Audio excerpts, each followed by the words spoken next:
Hello, my name is Joe Fricke, and welcome to the 12th episode of Movie Changeup, where every week two people go head-to-head pitching reboots to movies we all love and love to hate, but with a little added twist. Because every week there are also new rules they must follow. One rule per movie, and you can't use a rule more than once. Now, to help me determine the winner in today's head-to-head matchup is last week's host and judge, my consulting judge. Why don't you introduce yourself? My name is Bobby Mitchell, and I've been on the show quite a bit. It's kind of nice to be the consulting judge and just sit back and hear these pitches and give my input. So I'm excited. All right, and now we have two competitors today looking for a win. You may recognize our first competitor from his previous appearances. He currently has an 0-2 record. Why don't you introduce yourself? Hey, it's Tristan back again, hoping to clear that 0-2 record like Joe said. I'd love to just get one win down and start getting my wins back together. I'm really hyped for the episode, though. It's all horror movies, and if you can tell by my shirt that I'm a pretty big horror movie fan, it's spooky season, so I'm ready to kick it off with some great horror movies, at least on my side. All right, and our second competitor is making his first appearance on the podcast tonight, but you may recognize him from his behind-the-scenes work on the Broken Hearts Gallery, now in theaters, or his work in the upcoming FX series Why the Last Man, based on the graphic novel, or from the Hallmark script he and I wrote together about Santa's son rediscovering his love for Christmas after reconnecting with his college girlfriend. And then the two of us were immediately told that Hallmark isn't making movies about Santa anymore. So why don't you introduce yourself? Wow, what a lovely introduction. I thought that was so nice. It's like my IMDb page. I appreciate it. The whole time I've known you, I thought your last name was Fricke. Never knew it was Fricke. I never would have known to pronounce that. What's up, y'all? I'm here to make sure that Tristan stays losing because everyone loves a good streak. We had The Undertaker in WrestleMania. So I just want to see how far we can push Tristan. How many times will he keep coming back on this show before getting a win, before he just gives up completely? So I'm excited to see what happens today. You know, a streak is only as good as when you break it. So I'm pretty sure I'm here to break the streak now. All right. All right, and before we start, if you're listening to us through a podcast app, go to YouTube and find this episode of Movie Changeup. Give us a thumbs up, a comment, and subscribe to our channel. If you're watching us on YouTube, go to your favorite podcast app, download this episode, and give us a rating and review. If you think we gave you a 5-star podcast, give us a 5-star review. If you think we gave you a 4, a 3, a 2, or even a 1-star podcast, help us out and still give us that 5-star review. If you're watching live, feel free to comment, and we will respond during the stream. Now, I'll start by reading today's movies. And we have a theme today. Our two competitors decided to go with horror movies through the decades. And so representing the 1950s is The Blob from 1958. Representing the 60s is Psycho from 1960. Representing the 70s is When a Stranger Calls from 1979. Representing the 1980s is The Thing from 1982. Representing the 90s is Tremors from 1990. Representing the 2000s is Paranormal Activity from 2007. And representing the 2010s is Slender Man from 2018. Maybe one day I'll learn to read. Cinema classic, yeah, that's right so there. disgraceful, but I'm happy about it. It really wraps up the 2010s of horror movies. Bobby, would you like to read us the rules for today's episode? Yeah, let's see. So the rules for today are: 1 must include the cast of grown-ups, 1 must be set in space, 1 must include a character made famous by Brad Pitt, 1 must be a Guillermo Del Toro movie, 1 must include all Harry Potter actors, 1 must be set in the COVID-19 lockdown, and finally 1 must include the great Pauly Shore. All right, and before we start, I have one last piece of business to take care of. If you watched last week's episode, there was a decision made that I vehemently disagreed with, and that is that John Rambo does not belong in a superhero movie, even a superhero movie in the tone of Amazon's The Boys. And I'm here to prove that John Rambo can be anywhere. He can be in a movie with superheroes, and he can even be on this podcast. And so I have determined from this day forward, anytime me and Bobby are on a podcast together, I am going to wear this John Rambo wig to prove to Bobby that John Rambo can be anywhere. Hey, fair enough. You know what? If that gets you to wear a silly wig all the time, I'll take that. You look the part. Wow. Yeah, if for podcast listeners, he's got a fantastic long black wig on with a great pink headband going. Definitely got. Hey, it's a red headband, damn it. Oh, Are it you- looks pink Are from you here. sure that you're John Rambo and not like a gay 70s fitness instructor? I'm not sure, but you know what? I'm not, because it's at my expense. I'll leave it. He can wear that all the time. Looks All like right, a hell Street Fighter yeah. character. It does. All right, and now we've determined who starts before the show, and I believe Tristan won that. And I believe he decided to go with Tremors to start. And so I'm going to read a little description on Tremors. And so Tremors got an 86% on Rotten Tomatoes. Wikipedia says it's an American comedy film. Let me see, I just dropped my phone. Just off to a great start. Wikipedia says it's an American horror comedy film. Tired of their dull lives in the small desert town of Perfection, Nevada, repairman Val Mickey and Earl Bassett try to skip town. However, they happen upon a series of mysterious deaths and a concerned seismologist, Rhonda, studying unnatural readings below the ground. With the help of an eccentric survivalist couple, Bert and Heather Gummer, the crew fights for survival against giant worm-like monsters hungry for human flesh. And I believe Tristan said Mason would go first. So Mason, what is your pitch for Tremors? All right. Well, I didn't want to do too much to change the core ideas behind Tremors, because Tremors is truly one of the best horror comedies probably ever made. It's severely underrated and underwatched, but I decided to use the rule that I think was pretty goddamn obvious. Include a character made famous by Brad Pitt, and that character is going to be Cliff Booth.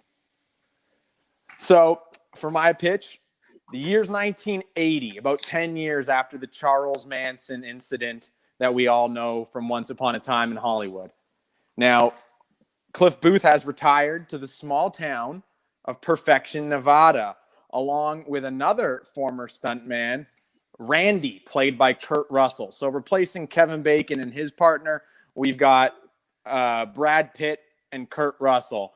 Randy initially hated Cliff. You saw the way they conflicted in Once Upon a Time in Hollywood, but he had a run-in where his wife went missing, so him and Cliff bonded over that, and together they kind of went to lay low in the small desert town. Now, I don't want to change too much for the plot for this one. It's going to unfold in a very similar way. We want things to happen, but we get the added excitement of having stuntmen do a lot of the action. So when a worm bursts through the ground, you can see Brad Pitt beat the shit out of it like it's a small Asian fighter.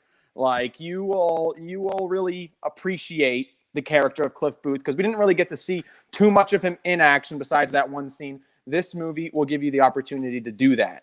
There's also core characters that I wanted to keep in this movie from the original, and that would be the Gummers.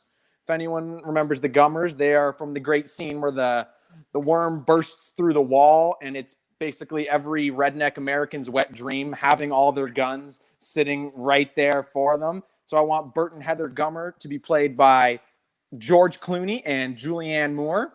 And for seismologist Rhonda Carter, I'm thinking Saoirse Ronan, the great actress whose name is unpronounceable.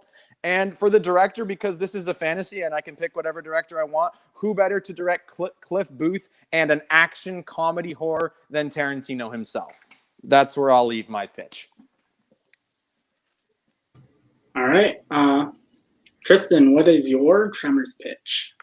Well, for my Tremors pitch, I decided to lean into the Western kind of tropes of the original movie and the Western archetypes. So I made it a Western set in the 1870s, which is written and directed by David Milch, who did Deadwood. So clearly he has a good eye for these kind of like pretty Western kind of towns. And the rule I use is that I'm featuring Pauly Shore in the cast. We'll get to the great Pauly Shore in just a couple sentences here. So a train station is under construction as the railways are being built to connect the town of Whitechapel, South Dakota to the larger and growing western of America. Chris Pine plays Valentine McCree. He's a new face in town who works on who comes in to inspect the railroad. He works for the railroad company. And Timothy Oliphant plays Bert Gummer. He's a local mercenary in town who served in the Civil War and now works on the railroad. And Nick Cage plays Earl Bassett, who's a local outlaw who makes trouble in the town.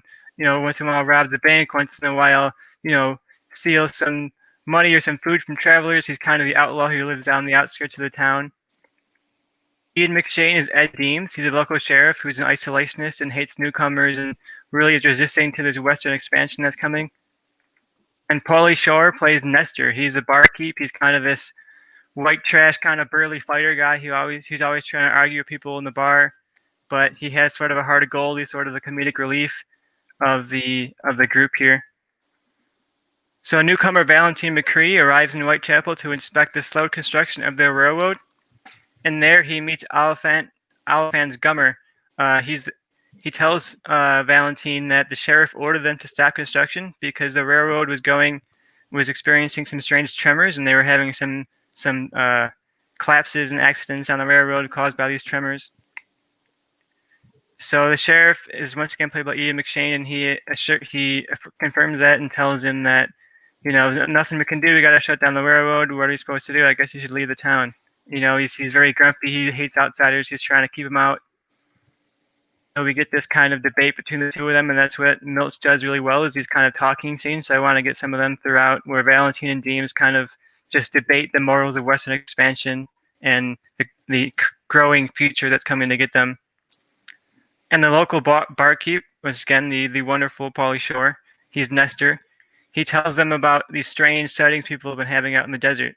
And people don't believe him. They say, oh, it's just a mirage. People are just seeing things. But he says Earl Bassett, the local outlaw, he saw it for himself. He was in here last weekend. He told me all about it.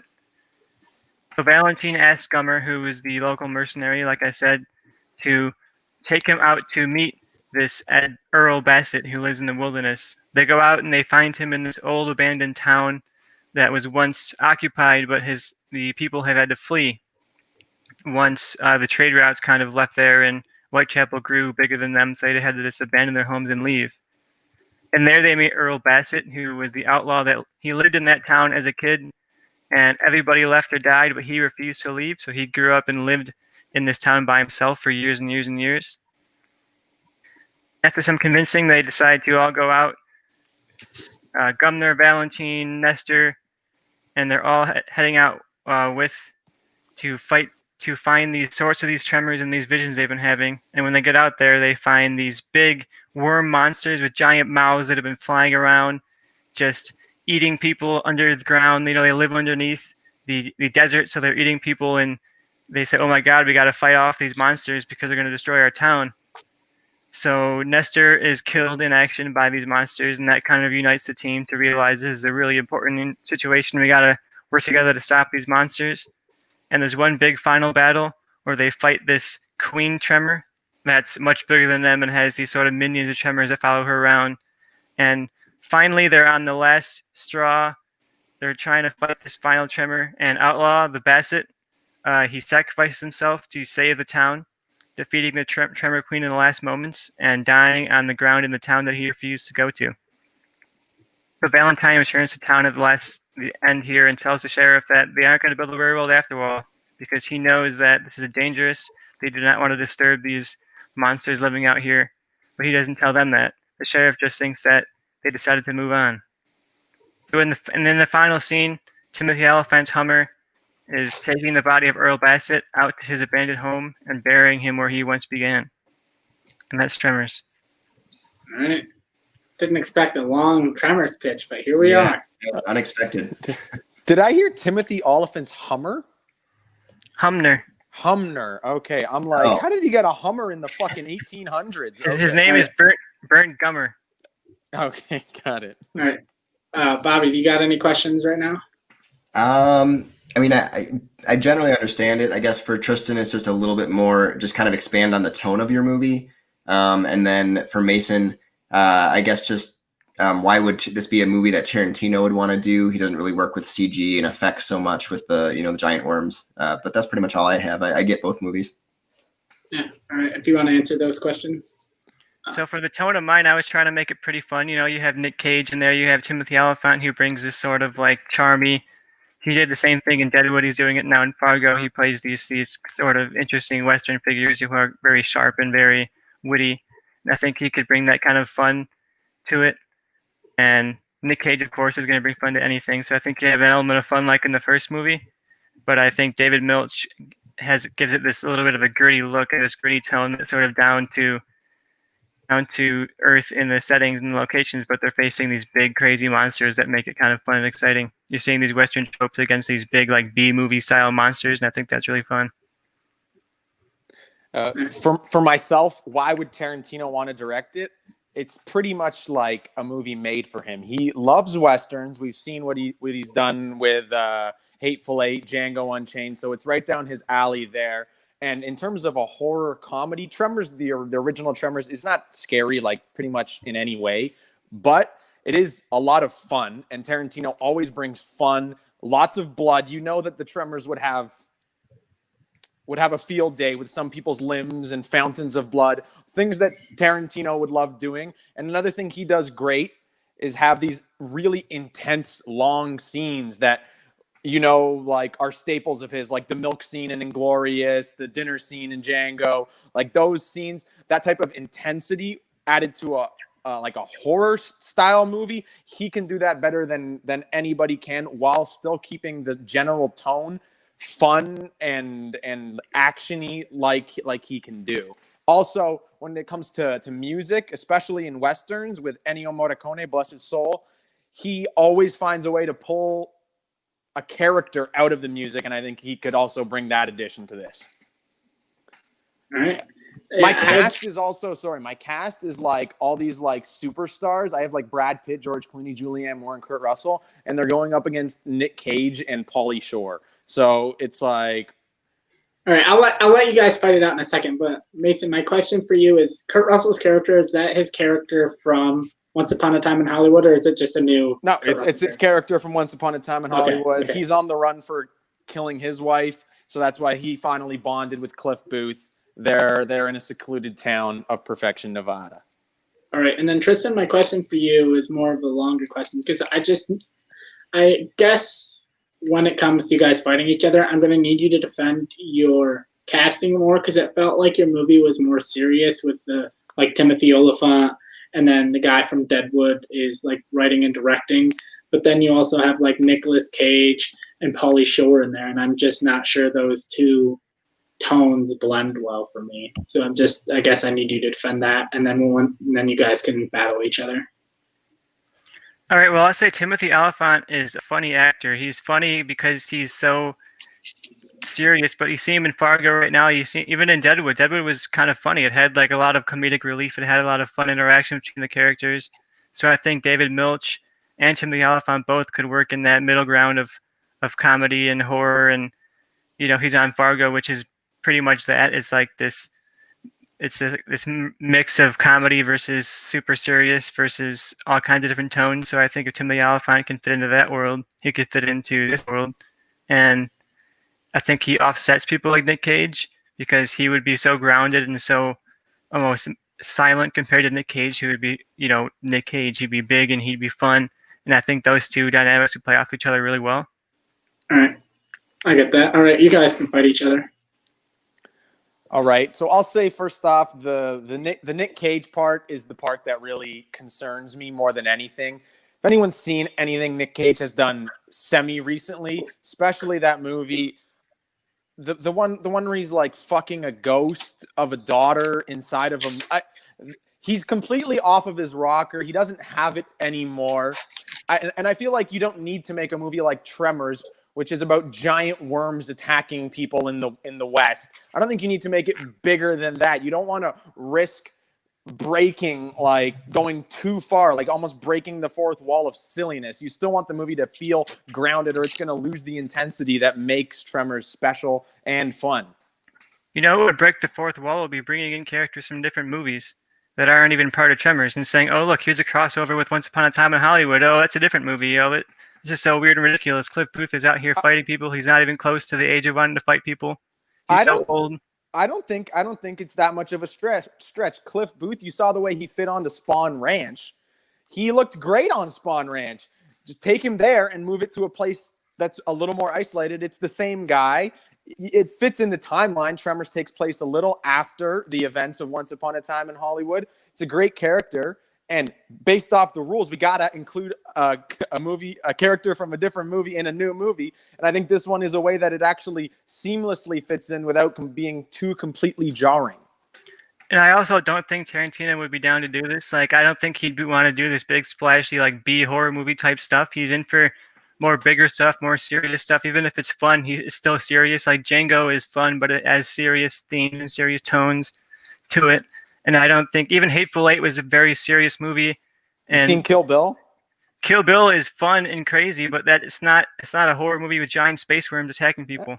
But he's more than capable of making a B movie. He just makes a B movie into an A movie. And that's why it's not going to just remake Tremors. It's going to make Tremors better than the original. Whereas yours kind of takes off the quality by bringing in a lesser cast, Nick Cage versus Kevin Bacon. I'll take Kevin Bacon every day.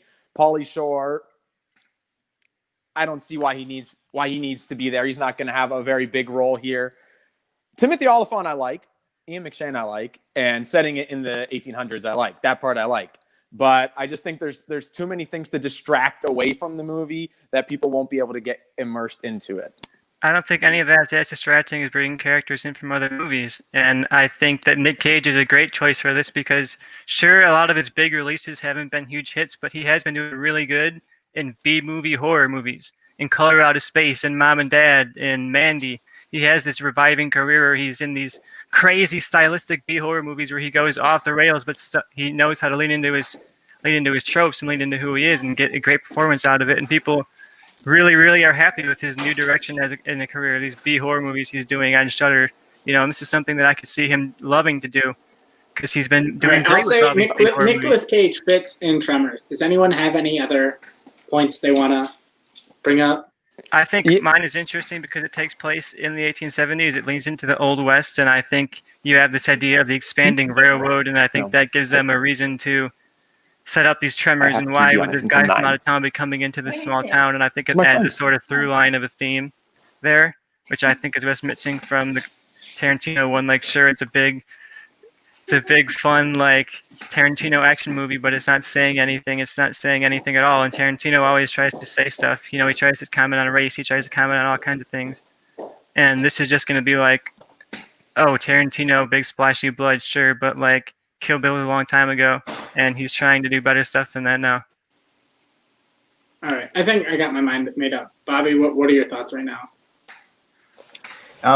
I do like the idea of both movies. I think right now I'm leaning towards Mason, just because I think that I think Tarantino and those characters fit a really fun, different movie. Whereas I think Tristan stayed a little too close to the original Tremors as far as the tone with his casting. He updated it with more of a Western tone with modern Western characters and actors. But as far as something different, as someone who's not a huge fan of the original Tremors, I was more interested in Mason. I haven't seen it much. That's all. Yeah, I think because Mason prided himself on his being just like the original and not changing much of the core. All right. Yeah, but the characters around it and the tone, I think, made it sound more interesting to me. Yeah, I think I'm gonna have to agree with Bobby here. I feel like Mason the plot sounded more interesting than just like an 1800s Tremors, which is I feel like something they did in like Tremors 4 as they went back to the Old West and like a prequel. And I feel like Mason used his role better. I feel like Brad Pitt as Cliff Booth fit his movie better. Andy was a main character where I still am not 100% sold on Pauly Shore as the bartender in this movie. And yeah, I think Mason had the better pitch, so I'm going to go with Mason. And we also had some live comments as well. Oh, shit. Yeah, we had a lot. We have Shaden H or Cheyenne H, maybe Cheyenne in the comments just going off. So I'll pick a few of them here. I'll start with Jordan, though.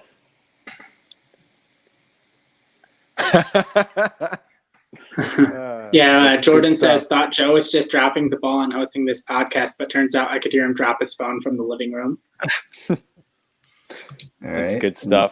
Cheyenne says Mason is a winner. That's facts. Win round. Proven winner. Wow. And will be the winner. Wow. Yep. Is that Mason's count? Suck it. All from Cheyenne. So, yeah, Cheyenne sent a lot. There was one other one I was going to try to find just because I thought it was funny, but he commented, yeah. If I find it, I'll put it up there. But all right. So it's Tristan's pick. Tristan, where are we going? Let's go with When a Stranger Calls. All right. So When a Stranger Calls is from 1979. It has a 41% on Rotten Tomatoes. Wikipedia describes it as an American psychological horror film. The film derives its story from the classic folk legend of the babysitter and the man upstairs. The film has developed a large cult following over time because of the first 20 minutes, now consistently regarded as one of the scariest openings in movie history. The first 12 minutes of Wes Craven's Scream is an homage to the opening of When a Stranger Calls. And Tristan, who's going first? I'll go first. All right. So my When a Stranger Calls is directed by Adam Wingard, who is known for You're Next and The Guest. And it's set during the COVID-19 pandemic. That's my rule use. So the best and most memorable part of When a Stranger Calls is that first, like you said, that first 20 minutes. That's that opening sort of sequence there. It's actually based on a short film, which is pretty much just that first sequence. So everything else after that just kind of like added on to this original concept. So I'm going to condense my movie down to be more focused on that main premise of the babysitter who's in the house with this killer who's taunting her and has killed the children upstairs. And I think the pandemic adds to the movie a lot because we already feel trapped in our own homes. We feel kind of afraid of invaders, afraid of our neighbors. So I think that's a fear that manifests itself in the film. And I use a lot of modern connections to current events and to current culture and things like that I think really ground it in the problems we're all facing right now as a world, but as a country specifically. So young woman Jill, who's played by Zendaya, she's babysitting for 3 young kids in their apartment during a long weekend for the COVID-19 pandemic. Their mother is Emily Grant, who's played by Neve Campbell, cameoing kind of as herself as the actress famous for being in Scream. She plays an ER nurse who works long nights during the COVID-19 pandemic and is an outspoken critic of the country's handling of the virus. This makes her the target of internet trolls and people who harass her who believe that the virus is fake and that she's making it all up. And Jill is a college student who can't find work, so she's taking jobs as a babysitter. And she's also working as a cam girl, doing video live chats for tips. So we see her with the children trying to keep them entertained by the TV, reminding them to wash their hands and feeding them dinner and helping keep them clean and away from this virus, all while she tries to attend virtual online classes. And she's quick to change the channel and send the kids to bed when there's breaking news of a clash between police and protesters nearby. After the children go to bed, she begins a camp session where she's working for tips and getting harassed by members of the audience. One member in particular says, "Have you checked the children?" and continues to harass her and message her across various platforms. So she tries to block him. She tries to cut him out, but he keeps making new accounts. He keeps finding her again and again. So eventually she has to call the police. And they're dismissive, saying, "We'll look into it, but it might take us a few days. It's not really our problem."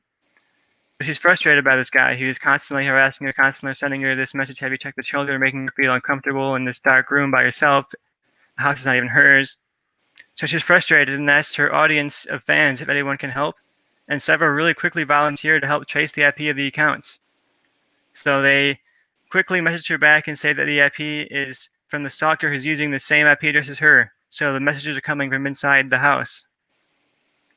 Jill calls Emily, the mother, and tells her somebody's in the house. She's freaking out and she's going up to check the kids. Emily is distraught and says she'll call the police and get home right away and reminds her to check the children. Jill goes to the kitchen, grabs a big old knife, and heads up to the children's bedroom, slowly checking every corner and hallway as she goes. She reaches their bedroom to find the kids are dead, suffocated with medical masks placed over their dead faces, with black ink reading "hoax, liar, and sheep" over each of the masks. A laptop sits on the table, logged into what was her cam chat, still running downstairs against the empty living room. Except it's not empty. There's a masked figure walking through the shot in her living room. He approaches the camera and still waves before closing the laptop and cutting off the stream. Jill runs out of the room and down towards the living room. The killer's right there, face to face with her. They get in a little brief fight. Jill gets a bloody nose before she flees out of the house, and the killer follows her. She enters the street to see a large protest marching down the street outside of the apartment, filled with Black Lives Matter activists and counter-protesters from Proud Boys who are standing there, standing back and standing by. Topical. It's been a long week.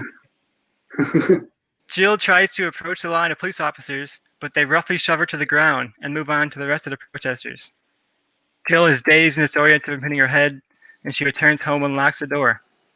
She runs around the house, blocking doors, blocking windows, trying to make sure that Jill can't get back in. She's trying to call Emily. There's no answer. She's really scared now, and there's a huge crash up in the window of the childhood bedroom. The killer has returned, and he's in the final clash with Jill, who takes a big beating, but finally fights him off, knocks him over the head, and strangles him. He lays on the floor of the children's bedroom next to their beds.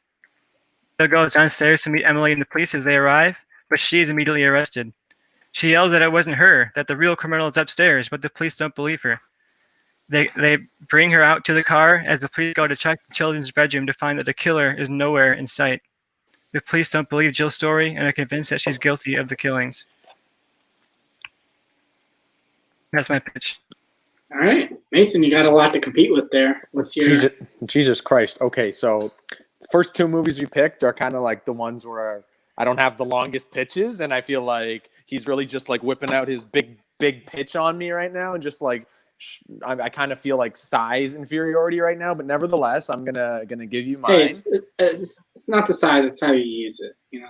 Okay, great. So I used a rule in a great way. So When a Stranger Calls is like a meh movie, and like it's a tired premise, the babysitter, wah. But how do we make it fun for audiences? Well, we give them what they want, and we cast Harry Potter actors. That's the rule that I went with in this one. So we've got Jill Johnson, played by the lovely Emma Watson, babysitting Kenneth Branagh's children when, she gets the call, blah, blah, blah, did you check the children? And, Emma Watson goes up, and the children have been killed. Who did it? Nobody but Rupert Grint. Rupert Grint. Ron has killed the children. All right. Fast forward into the future. We've got Detective John Clifford on the case, hired by Kenneth Branagh. He's played by Gary Oldman, because we know Gary Oldman is great at police work. Shout out Commissioner Gordon. He slides right in. He goes on the hunt. He tries to do the whole... If you watch the original movie, he gets a girl from a bar to try to lure him. We're going to get Cho Chang, Katie Lung. Is Emma Watson a cam girl? There's some sites, deep fakes. And later on in the movie, when Emma Watson's all grown up and married, now we see her out at dinner, and she's having dinner with her husband, Daniel Radcliffe. We've all wanted this for a long time. Daniel Radcliffe and Emma Watson together on screen. No one likes Ron. Rupert Grint is a murderer. The movie ends with instead of in the original, the murderer Kurt Duncan leaves Emma Watson's husband or Jill's husband unconscious in the closet. In this one, we get to watch Rupert Grint strangle Daniel Radcliffe to death in a fight for Emma Watson's soul. And in the end, John Cleese, because he's nearly headless Nick, he was in Harry Potter. He shows up as another detective to help Gary Oldman, and eventually they track down Ron and they catch him. But the most important part of this is that we get to watch Ron be a murderer and Harry and Hermione be together. All right. I have a heavy favorite right now. Bobby, what are your thoughts? I do too. I don't know if you want me to show my hand right now, but you can. Right now, I feel like this is going to be a short debate. Yeah, I think Tristan sounded way more interesting to me. I think Mason's was just the same movie, but with the Harry Potter actors. That's correct. Which is it's crowd pleasing to a few people, but I don't know if that would be something that people would rush out to see. So that's kind of where I'm leaning now. All right. My first question is to Tristan. Tristan, can you explain what a cam girl is for people that may be unaware? So a cam girl is someone who does live chats either on something like OnlyFans, something like Twitch. There's a lot of people like that who have to sell premium memberships where people can watch girls or men be seductive and flirty and low dress online, and they'll get tips or they'll get sent, whoever they set the price to, they'll get tips from viewers to chat with them and flirt with them and be naked All all the right, time. I think you've explained it well I enough. think you understand it. I think that's the classiest way I've ever heard someone explain cam girls. All right, and Mason, my question Yeah. for you is: I'm Yeah. someone who prefers Ron and Hermione together over Harry and Hermione because I feel like Harry and Hermione together is just like classic overused. Oh, it's the most famous guy in the movie with the hot girl of the movie. Like I like the idea that it's like this kind of plucky guy that gets with the girl. That's more interesting to me. So defend your entire movie to me as someone who prefers Ron and Hermione over Harry and Hermione. Well, you can prefer Ron. Like nobody's perfect, right? But for the general movie-going audience, this is what they've been wanting for a long time now. Yeah, I feel like you're wrong. If Yeah, you're, I actually if you're a think the person general who likes audience. Ron, Yeah. if you're a person who also thinks feel that. Ron and Hermione should be together, then you'll be happy to see Ron kill Harry to try to earn favor with Jill. You know, you're gonna get to have that All right. that sense you've always wanted. Like I know some people have always thought, oh, I like Ron more than Harry. He's a more interesting character. Well, now you get to see him fucking kill Harry, and even better. Yeah, but I don't want to see that. So Mason, I'm gonna need you to say 3 bad things about Tristan's pitch, or else you lose. And even if you do, you're probably still gonna lose. Yeah, well, I like the cam girl stuff. That sounds good. That sounds fun. It's a unique. Okay, that's a positive. I got my mind made up. You guys can debate if you want to. This is a blowout to me. Yeah, I think his is much better, but Yeah, all right. So But this is my ruling. The first pitch took too long. I'm just gonna go. Tristan gets the point here. There's no defense. Everything about Mason's I didn't like, and the more Tristan kept talking, I liked his idea and his pitch more and more. Yeah, I agree. My movie was the same movie, just with a different cast. I didn't also agree that Harry and Hermione should not have been up together. Yeah. So I didn't even write down a director for that movie because I knew I would lose and I didn't want to waste a director I liked. So all right.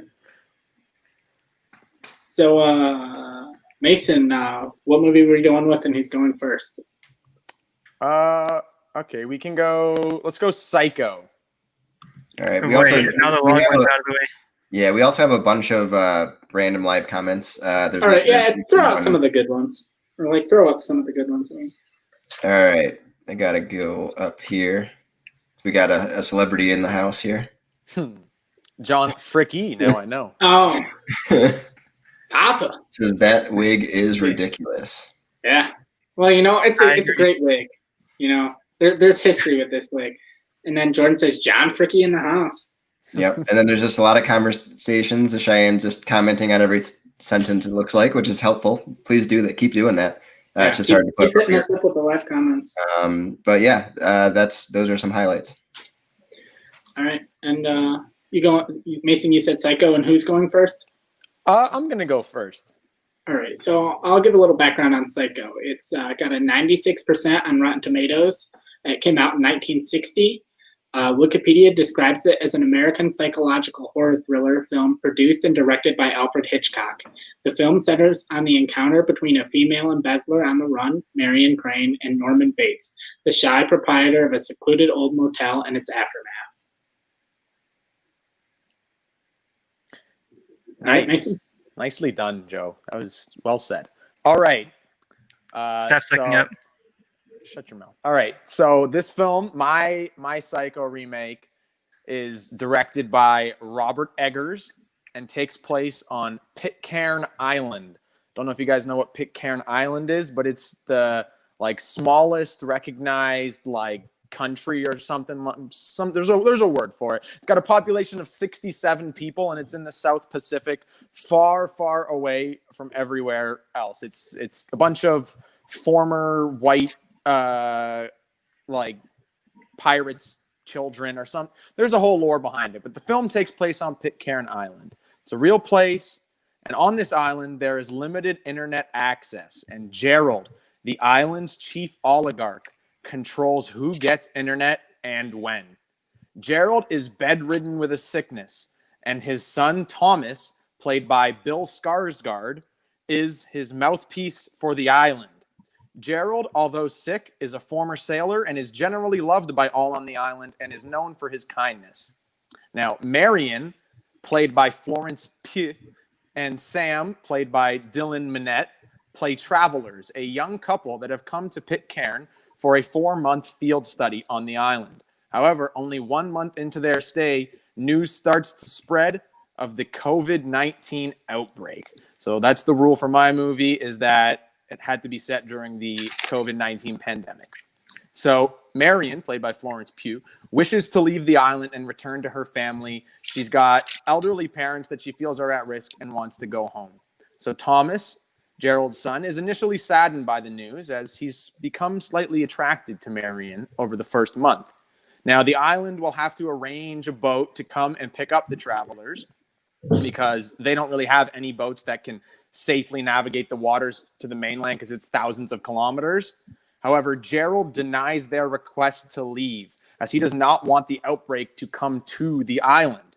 So Marion overhears Thomas get in a loud argument with Gerald, saying that he really wants to get Marion home because he's semi-attracted to her and just he wants to please her even if it means she's going to leave.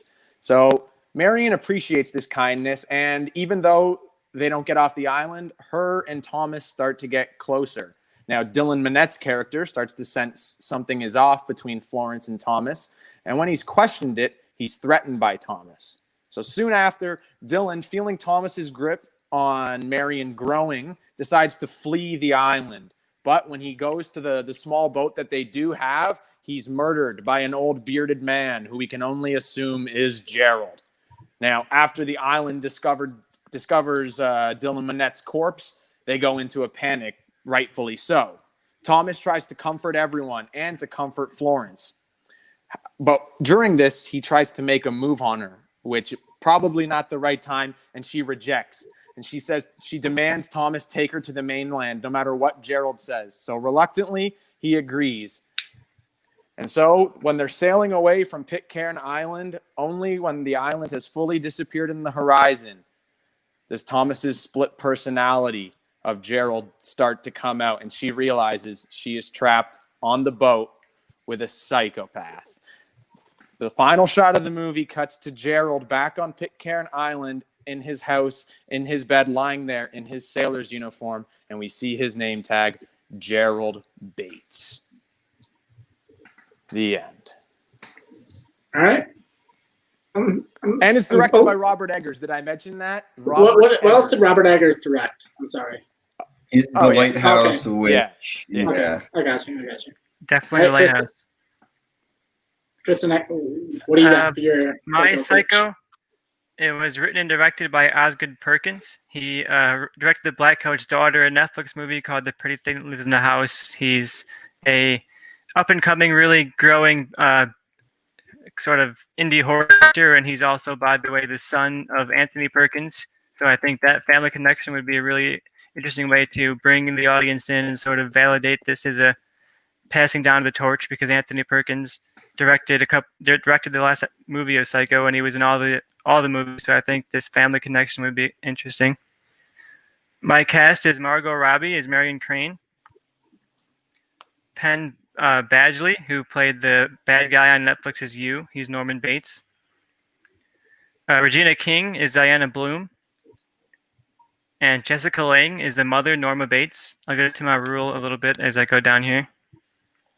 So we start in a thick forest. A wolf walks through the trees, and a gunshot rings out. The wolf collapses, and an unseen figure with long blonde hair approaches the wolf, grabs it, and begins to slowly drag it away into the woods. Cut to Phoenix. We start with Marion Crane, an overworked receptionist at a health insurance company. She's with her fiancée, Diana Bloom, played by Regina King, in a broken-down apartment. They're broke. Diana's behind on paying rent. Marion's underpaid at her insurance job. Marion's convinced that if she works hard enough for this company, she'll eventually get the respect she deserves and be promoted to sales. Diana is on her way to Seattle at night to visit her family. Marion arrives back to work to a boss who complains she was gone too long. He says, "You think these salesmen take hour-long breaks?" And she says, "I was barely gone 30 minutes. And he says, "Well, there's no need to get so emotional, ma'am." She received a threatening and angry call from an irate man who's been denied coverage and is now up to his ass in debt with medical bills. Marion sympathizes with the old man, but there's nothing she can do. She's only a receptionist. The man threatens Marion anyway, telling her to watch her back. Her boss then meets with a rich owner of a pharmaceutical company who flirts with Marion and is coming to pay the owner in cash. The owner takes the cash away in a box into his office. Marion's convinced that the pharmaceutical company is paying off her employer to make prices up or make the prices of the pharmaceuticals go up. So working later that night, Marion sees an opportunity to steal the money. She takes the box and goes on the run to help Diana pay their debts and hopefully live better lives. She takes the box and calls the fiancé, telling him she's on her way to meet her in Seattle after all. As she's driving, she's pulled over by a police officer, but he's more protective than suspicious. He tells her it's not a safe place for a young woman like her to be out this late, especially with a storm coming. So the rain starts and she pulls over at nothing else but the Bates Motel, set behind the forest we saw in the opening scene. She meets Norman Bates, who, like I said, is played by Penn Badgley from You. He's a shy but attractive young man. He relates to Marion because they're both receptionists who feel unfulfilled, and Norman tells her he kind of aspired to leave this town and go somewhere else to maybe live in a big city, but he could never leave his mother, an old woman who lives in a house near the hotel. Marion heads to her room, and she sees a stuffed wolf on the display, the wolf from the opening scene. She calls Diana on a Zoom call, and talks to her about the hotel, a little bit about Norman, and the couple sort of playfully undress, and we slowly pan over to see Norman speaking through, watching them in a peephole. In the house, Norman's arguing with his mother, Norma, played by Jessica Lange. She's a chain-smoking, angry woman with long blonde hair who berates Norman for having a pretty young woman at the hotel, and we see a few scenes throughout in this first half hour of her berating him and them fighting. And the next morning, Marion is awoken early by a gunshot. She heads out to the forest to see Norman with a rifle who just shot a deer. He notices Marion and ushers her over. He explains that all the taxidermy in the hotel is from animals he and his mother killed. Norman explains that hunting makes him feel powerful and that men are natural hunters. They stand over the dying deer, and Marion is surprised to see that it's still alive, gasping for breath despite bleeding out. Norman draws a large knife, approaches Marion from behind, and then hands it to her. She takes the knife, and he tells her to kill the deer herself. She slowly approaches the deer and kills it. We return to the house, where Norma is now confronting Norman. She's angry that he brought Marion out on their hunting, said that was just for us, and says, "I'm gonna go make her leave right now." And Norma grabs the knife from Norman and makes her way to the hotel. She moves slowly to the hotel room and approaches the shower curtain.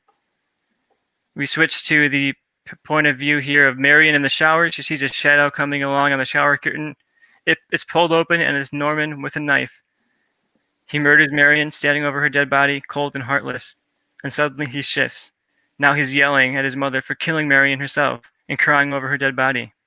He then grabs her by the shoulders and drags her out of the hotel. Swap to Seattle, Washington. Diana is now our new main character. She's concerned because her fiancé has yet to arrive and isn't answering the phone. Law enforcement's not taking her seriously, so she enlists someone that used to be a detective but was once sent to prison for killing a suspect. And that person is Brad Pitt's David Mills from Seven. That's my rule. I'm using Brad Pitt in a movie. And David Mills is now an alcoholic PI who's dealing with PTSD over his experiences in the movie Seven. He's initially hesitant and doesn't want to get involved with the case, especially somewhere so far away. But when he sees a picture of Marion with her blonde hair, he's reminded of his wife from Seven, who obviously found her head in the box at the end. Spoiler alert. What the fuck? Donnie and Mills, they drive out to Bates Motel and investigate the murder. They're pulled over by the same cop who pulled over Marion, but this time he's very suspicious of Diana and makes her get out of the car and searches her, but then eventually lets her move on the way once he sees that Mills is with her. So they reach Bates Motel, and Norman is stuffing the deer that Marion killed. And now that we know the reality that the mother is Norman, we see these scenes get more kind of into his mind, into his psychosis. We're hearing Norma's voice in his head. We're seeing her appear places she shouldn't be at, sort of like Tyler Durden at the end of Fight Club, or Dexter's father in the show Dexter, sort of there on his shoulder talking to him. And meanwhile, Diana and Mills do a local investigation. Mills goes into a town, and Diana stays in the hotel. Mills visits a local bar to find out about the history of the Bates family. Norma died years ago when she was mauled by an animal in the woods. Norman's the one that found the body. The town feels bad for Norman, and feels like he's a loner who is sort of dealing with PTSD himself and regret in himself about something that he did when he was young. Meanwhile, Norman and Diana meet. He's trying to lure her into the same charms he used on Marion, but it's not really working. She's playing along, but she's seeing through him. She's trying to get more information. And he shows her his taxidermy collection, tells him about his mother, and he's getting really bad vibes from this guy. So she calls Mills, tells him that something's off. You got to come back. And then she searches the room and finds a little tiny bit of blood and the box of cash in Marion's room. So we get this sort of slasher finale where Mills is closing out of the house and Norman's in the house and Diana goes into the house to find him and everything's kind of closing in at the last second. Meanwhile, the police are on the way. So there's a slasher finale in the basement, which is Norman's taxidermy lab. They enter to see Marion, but she's stuffed and posed in the room like a doll. And they see that Marion is not the only victim. There's dozens of young women, all blonde, stuffed as statues in the basement. They finally confront this unhinged Norman Bates in this basement. Mills holds him at gunpoint and tells him that they know about the mother's death, and Norman says, "You don't know nothing about my mother," and eventually admits there that she wasn't mauled by animals. He shot her because she was so mean and loud, and he left her there to be mauled by animals so that it would look like an accident.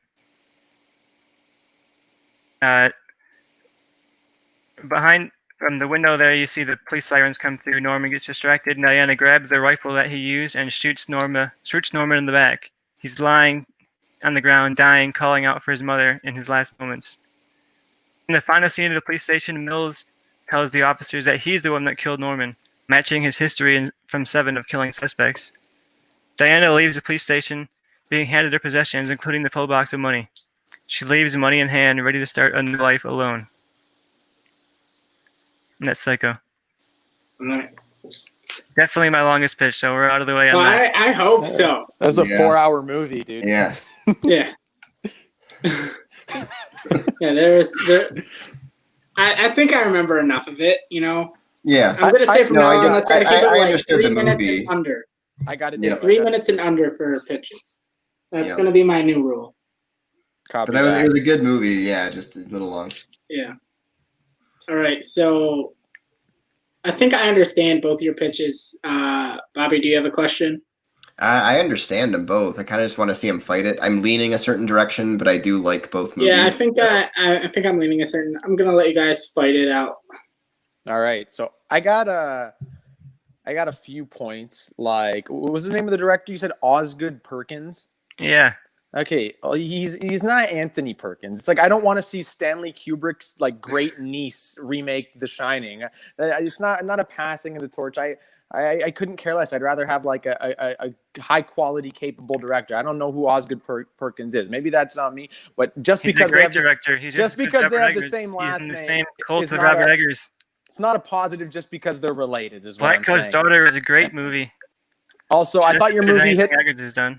I thought your movie hit a lot of the same like exact beats, kind of in a way that Psycho did. And when you're trying to like redo arguably one of the best movies of all time, probably considered by many the best horror movie of all time, you can't just copy what they've done, like the shower scene, stuff like that. You kind of have to branch away entirely because you're not going to do Hitchcock better than Hitchcock.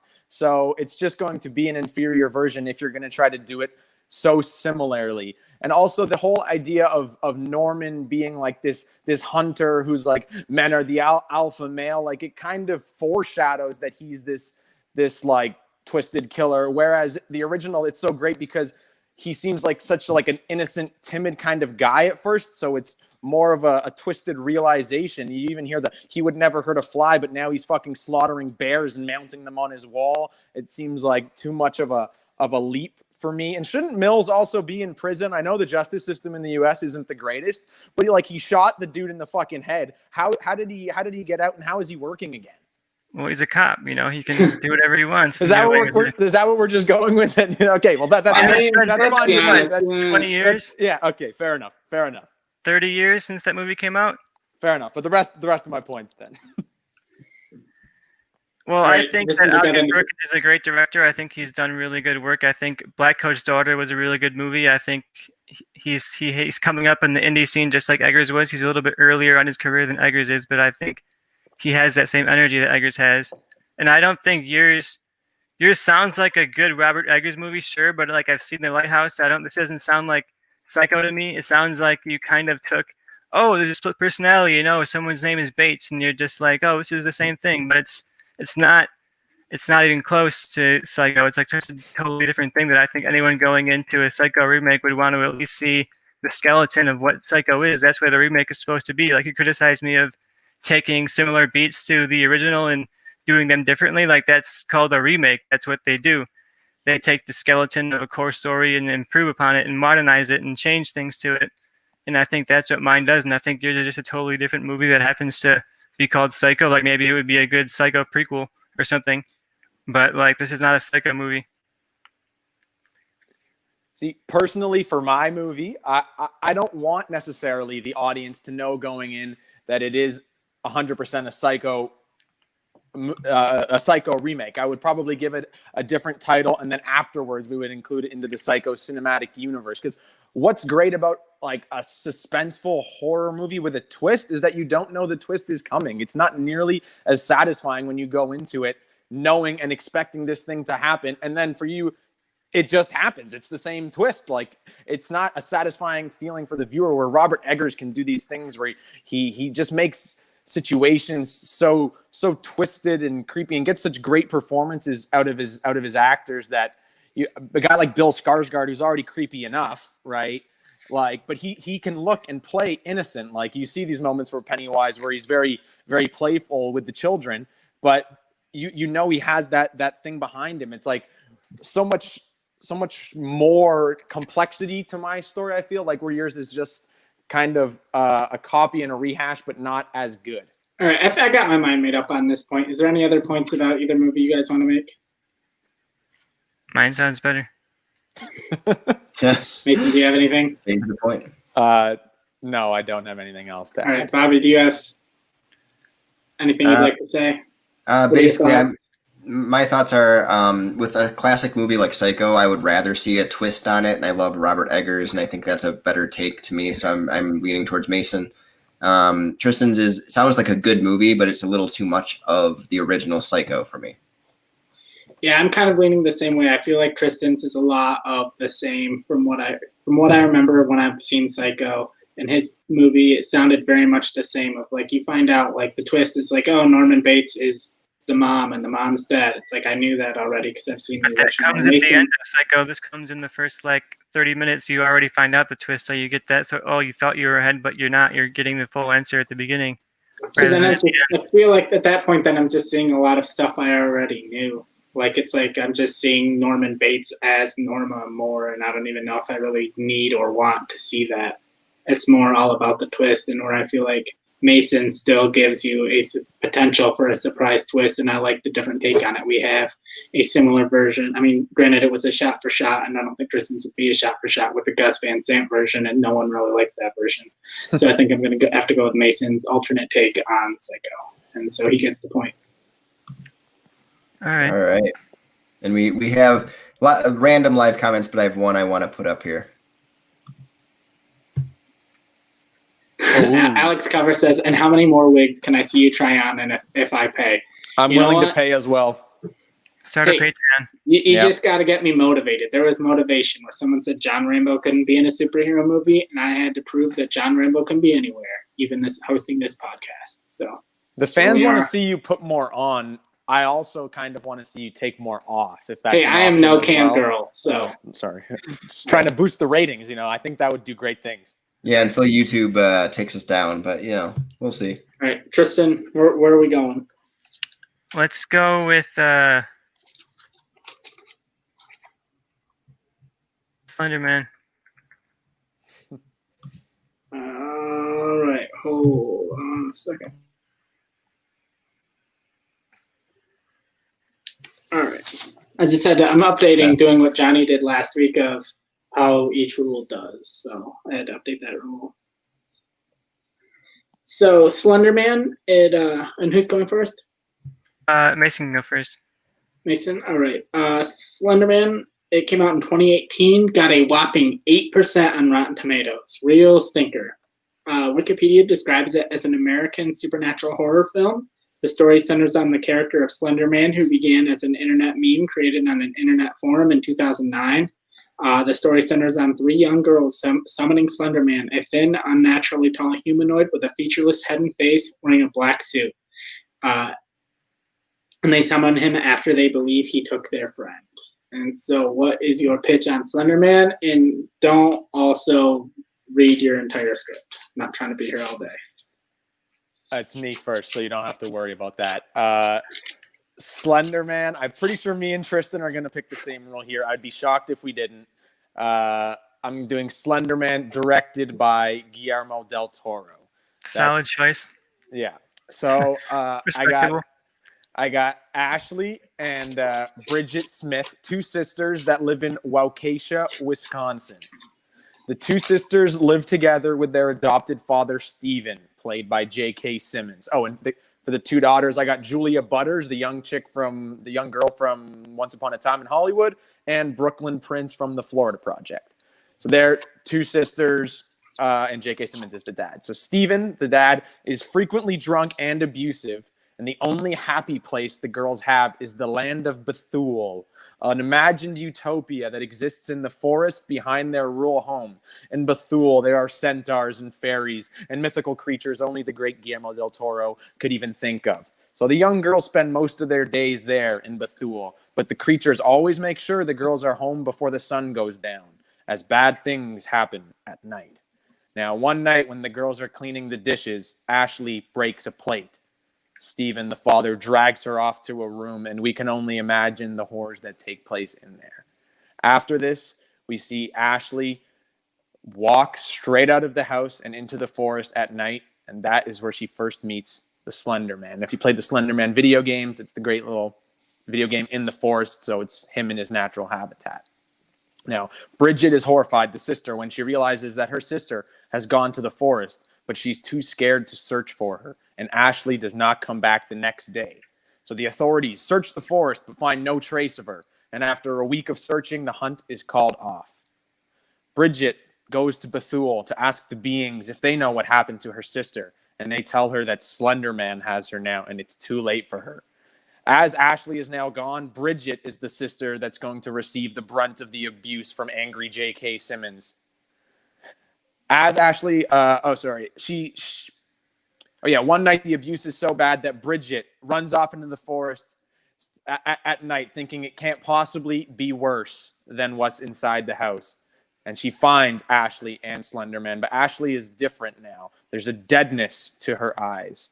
Initially horrified by both Slender Man and her sister, Bridget's mind is bent by Slender Man, who arms the two young girls with the courage to go stab Steven to death, which they do. Now, if you know, it's the reason it's set in Waukesha, Wisconsin, is because two girls actually in Waukesha, Wisconsin, stabbed another person to death. Or not to death, it was an attempted murder, but they stabbed them a bunch of times because they claimed Slender Man told them to do it. So it's based in reality somewhat.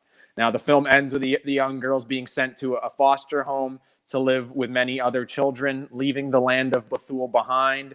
But we see as Archie Yates, that cute little chubby kid from Jojo Rabbit, introduces himself to them, all we see is the deadness that remains behind the two young girls' eyes. Directed by Guillermo Del Toro. This is Slender Man. All right. I'm interested. Tristan, what do you got? Yeah. Well, my Slender Man was also directed by Guillermo Del Toro. I knew it. And I think what Del Toro does so well, and kind of what Mason tried to get at in that pitch, is that he brings in these sort of fantastical realities. But I also think he does Gothic really well. So I think you could bring this sort of otherworldly, Lovecraftian creature, Slender Man, into this Gothic sort of style and tone, because it's about these high school students who are on a trip with school to go out into the woods for camping. Elsie Fisher is Chloe. She's a social outcast who doesn't really have any friends, but she has an online podcast for true crime and horror. Kiernan Shipka plays Lucy. She's a popular cheerleader at Chloe's school. She was her friend when they were kids.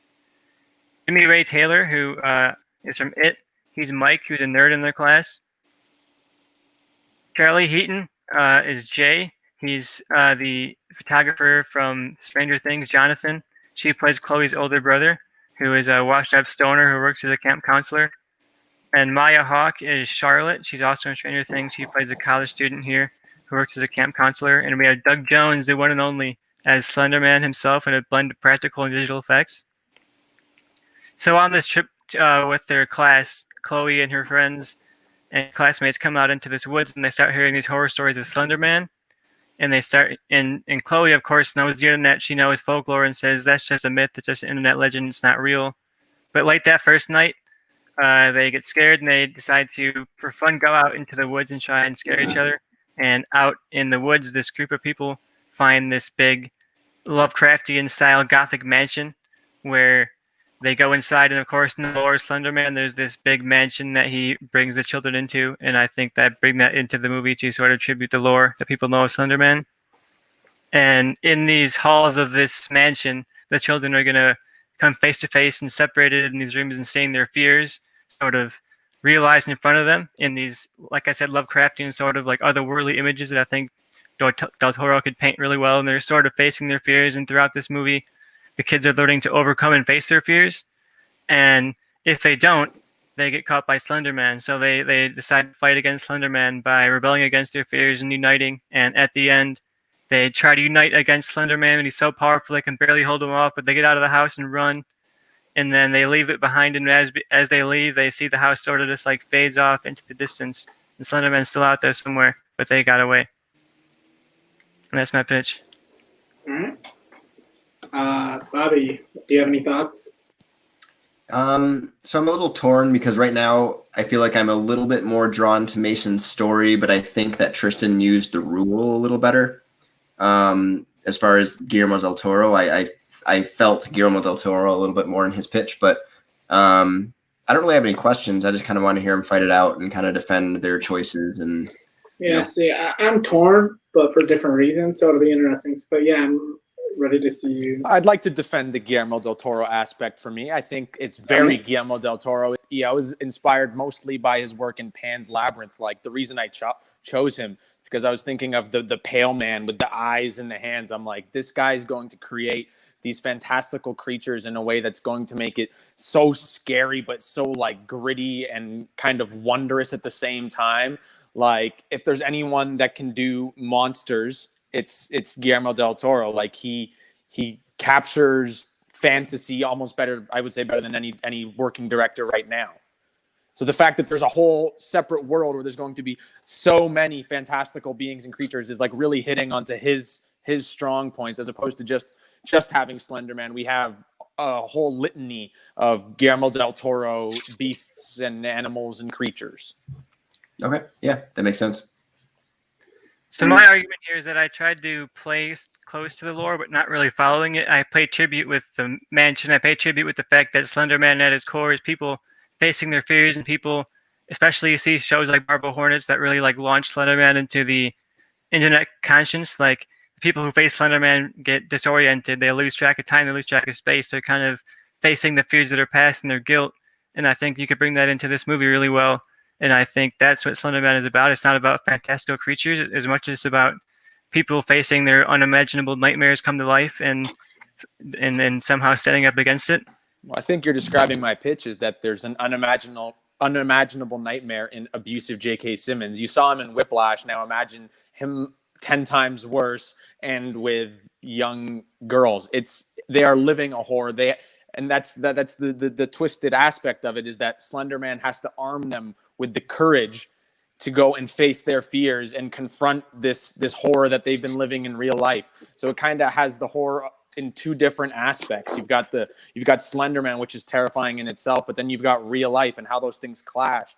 And also in terms of the lore, I don't know anything. I don't know much. I don't think most of the movie-going population is going to know much of Slender Man lore. I know viral videos like PewDiePie playing Slender Man. I know that terrible movie that they made last year. I know that it takes place in the woods, but I don't think hitting specific points like the house is really necessary. It's fine, but I don't think it's that key of an ingredient. Whereas mine is, I can even put the beginning of the movie based off real events, based off these real killings that happened featuring 2 young girls that thought Slender Man was twisting their brain.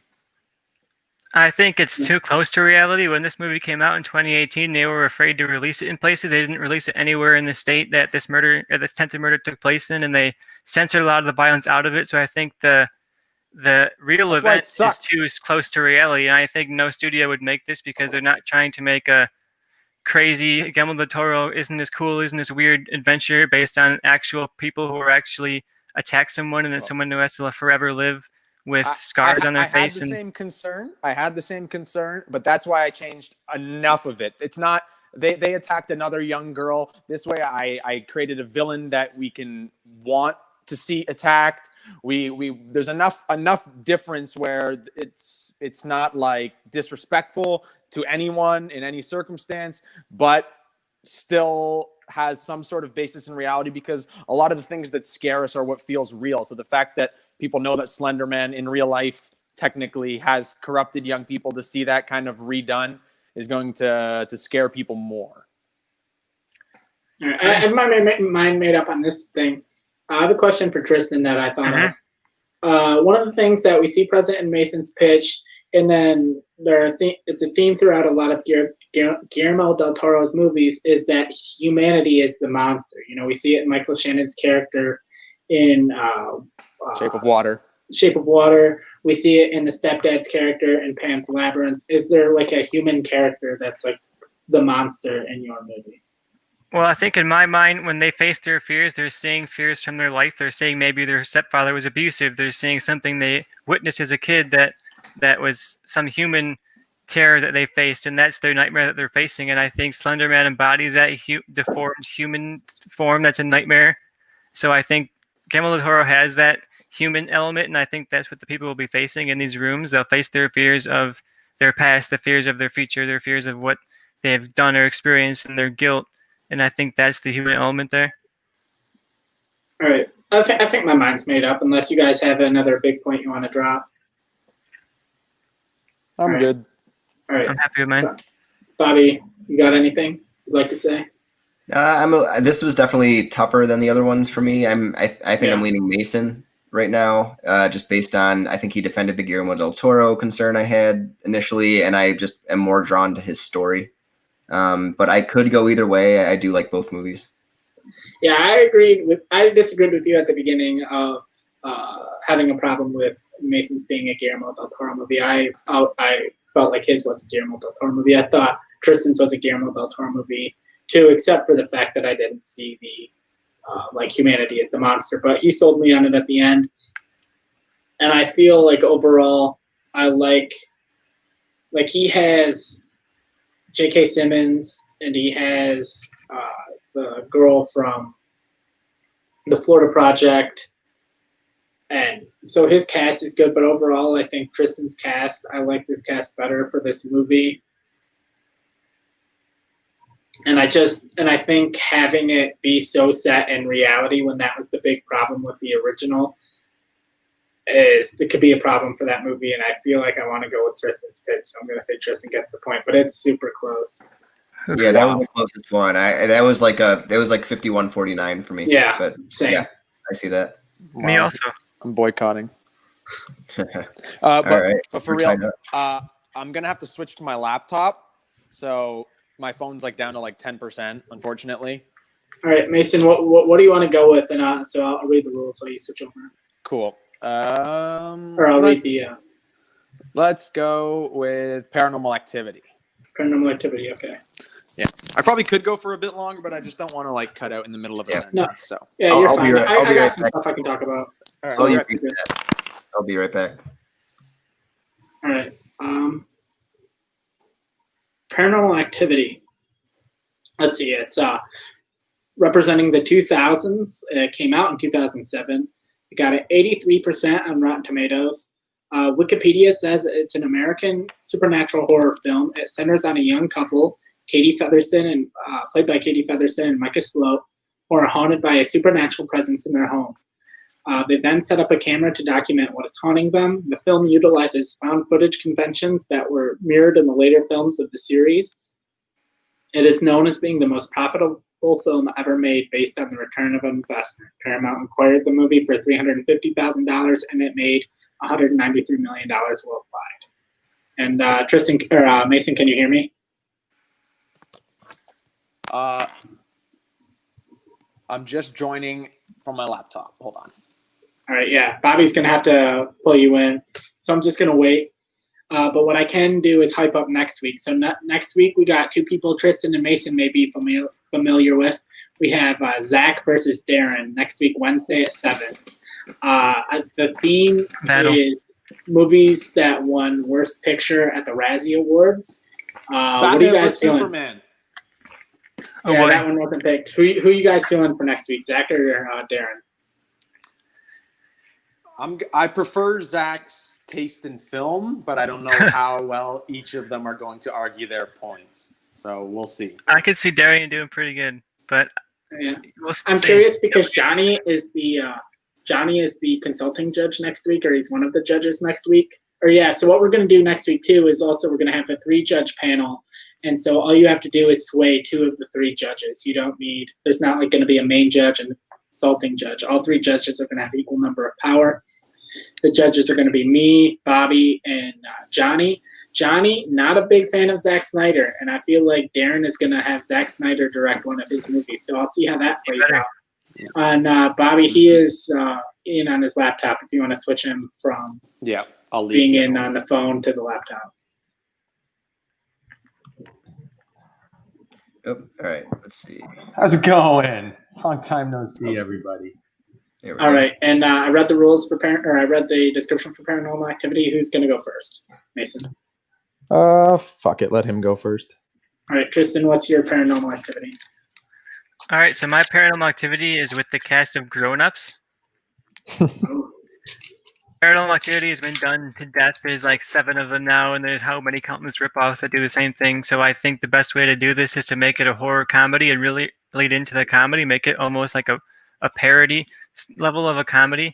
I think Adam Sandler recently has been doing these better movies than normal, like murder mystery and things like that are direct parodies of things. And I think he could do pretty good with a direct parody of Paranormal Activity. In my cast here, we have Adam Sandler as the dad, Selma Hayek as the mom, Chris Rock as their neighbor, and Kevin James as their other neighbor. And when the mom and dad hear strange noises in the house, they decide to bring in their friends to set up cameras and check it out because they're convinced that there's going to be paranormal activity. They're going to get the footage and sell it for cash and be rich.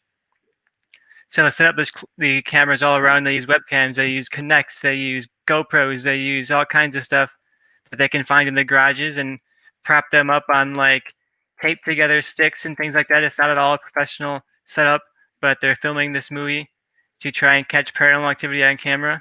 And of course, there is paranormal activity. They're being haunted by some demonic force that's insisting on taking the house back. And we have a few good running jokes here. Chris Rock is a dad, and there's always a running joke in horror movies that the black guy's going to die first. So, of course, he has narrow escapes, but he never dies. He's the one that survives all the way to the end.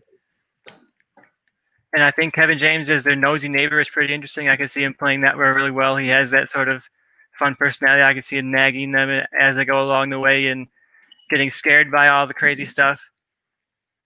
And I think these characters could play off each other really well, and I think that you could get some really fun. We'd be following the same sort of beats of horror movie. You know, they hear the scares, they don't know where they're coming from. They check the cameras, it gets increasingly weird, and it's just a comedy. You can make it really, really, really, really weird.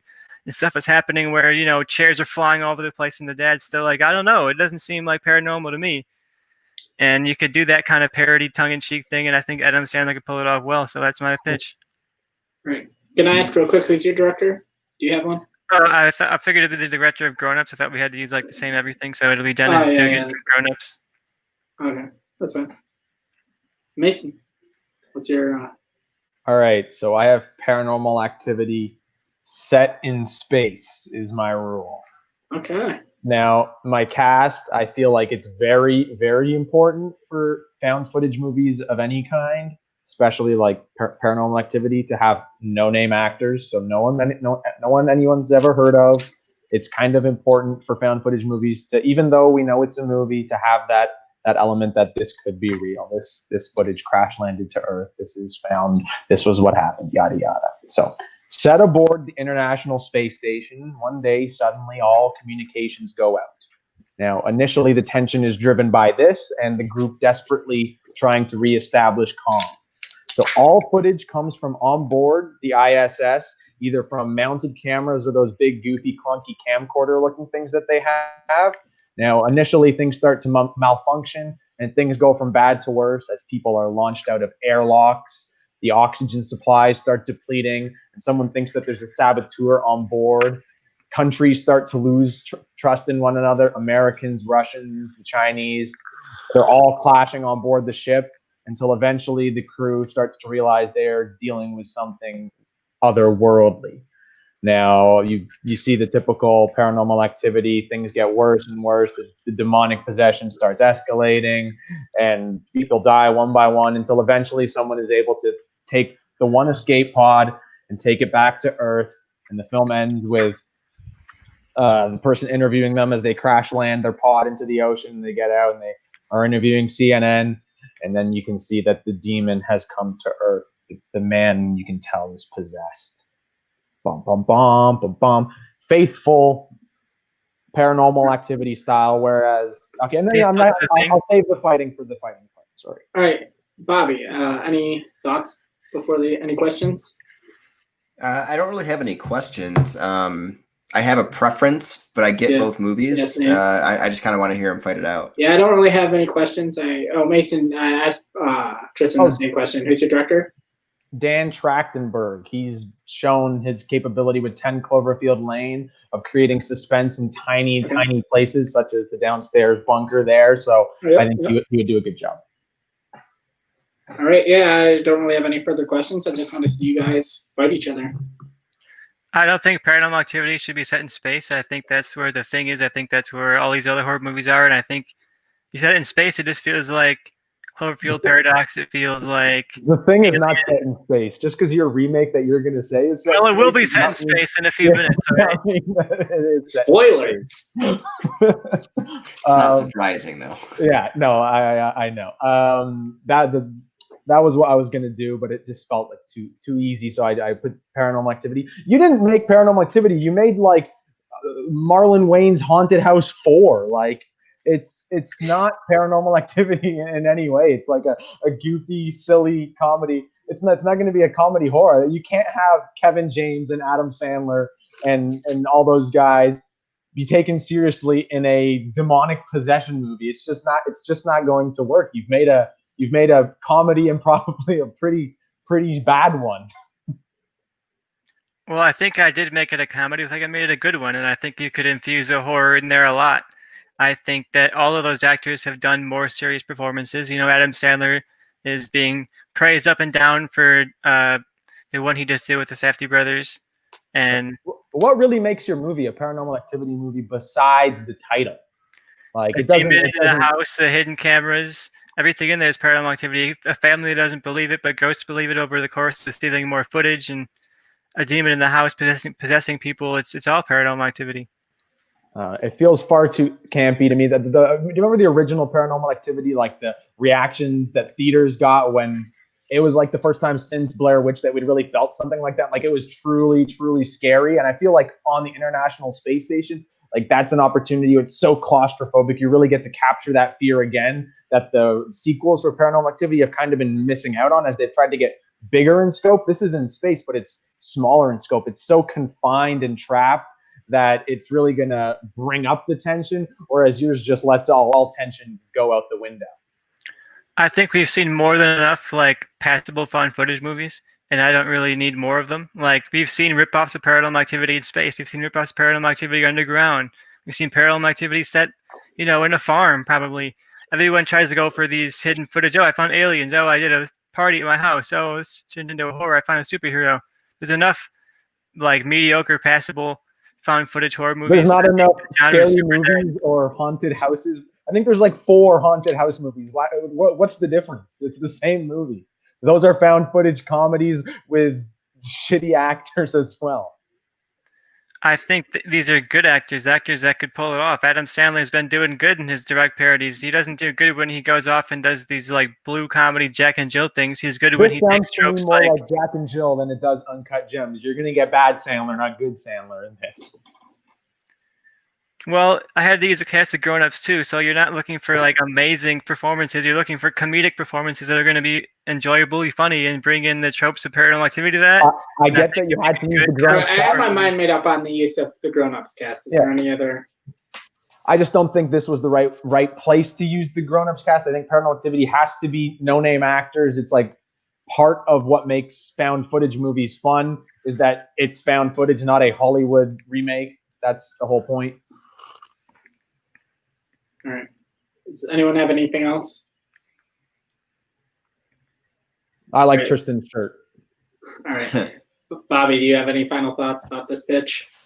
I think again I'm leaning towards Mason. The one takedown that I had in my head right away that Mason brought up is the Wayans movies, those parodies, those terrible haunted house and all those, and that's what I pictured with Tristan's. Because when Adam Sandler does comedy lately, it's been terrible. I know like Murder Mystery was a little better, but it wasn't great. So I like the idea of setting it in space. I think that fits the franchise. I think it would take it in a different direction. Even though it's a little close to Cloverfield Paradox, which was terrible, it does sound better to me. Yeah, I agree with Bobby. I think my main problem, he sold me on it a little bit, Tristan, but it never got fully to where Mason's was, because when Mason was pitching his movie, I completely saw it as a movie. If they were like, hey, new Paranormal Activity, ISS, and like the trailer was what he described, I would actually be interested in seeing it, because I haven't really ever been interested in a Paranormal Activity movie. His movie sounds interesting to me. I really like the idea of setting it on the ISS. I feel like it's a believable movie that can be made. And so, yeah, Mason gets the point here. And I think Mason's at match point. If he wins another point, he wins the game. So Tristan's on the ropes. And so where are we going, Tristan, and who's going first? Let's go with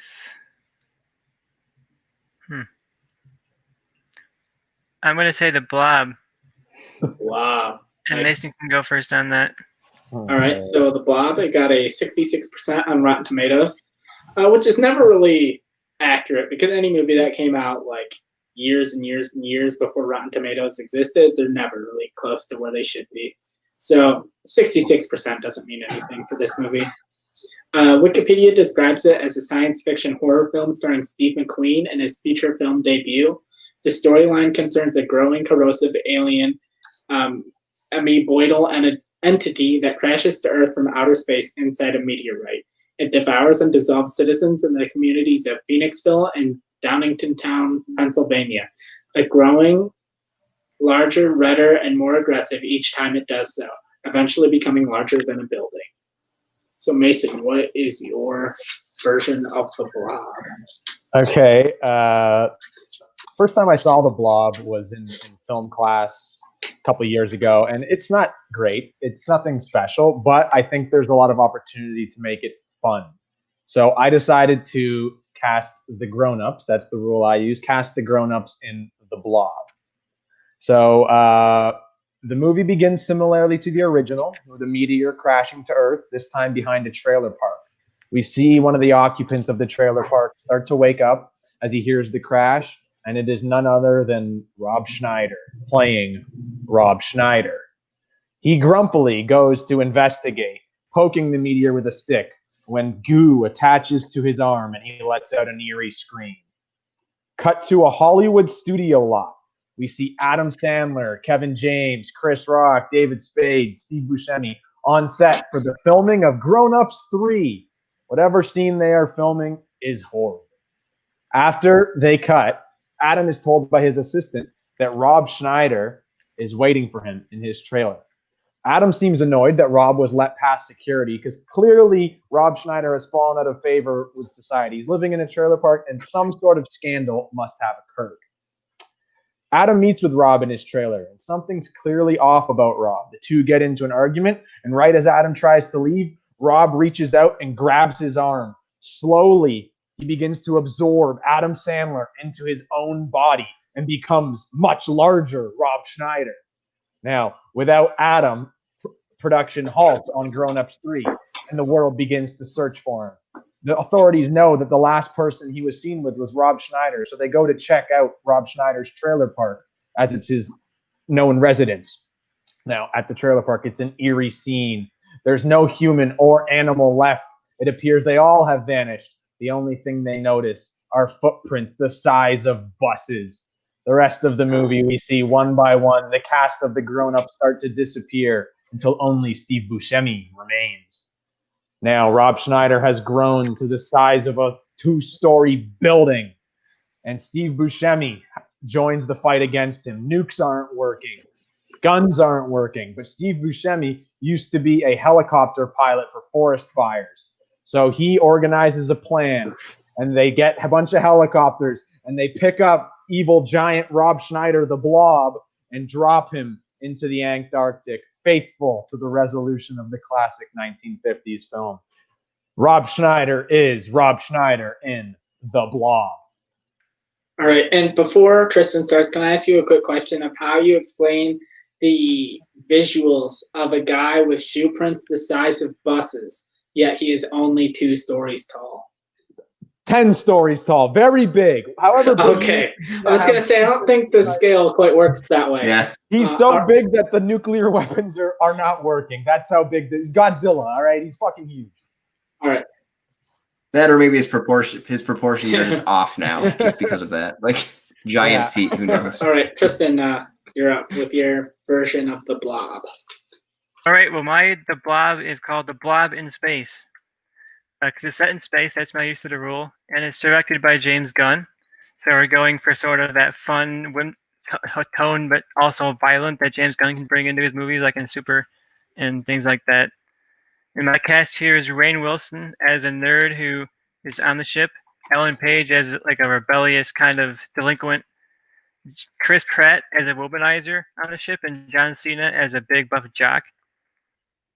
The people are locked on a remote trip to Mars that's setting to be the first human colonization of Mars. They've been handpicked by the Mars X flight team to be part of these first wave of humans that are going to be heading out to Mars. But on the way when they get there, a surprising meteor that they hadn't seen on their charts comes close and damages the ship. And the crew goes out and tries to fix the damage. And as they're fixing it up, they see this small little blob of goo sort of oozing out of the damage. And they think, oh, look at this cute little blob. They think it's at least going to be something that we can study for science. So they put it in like a container and they bring it into the lab.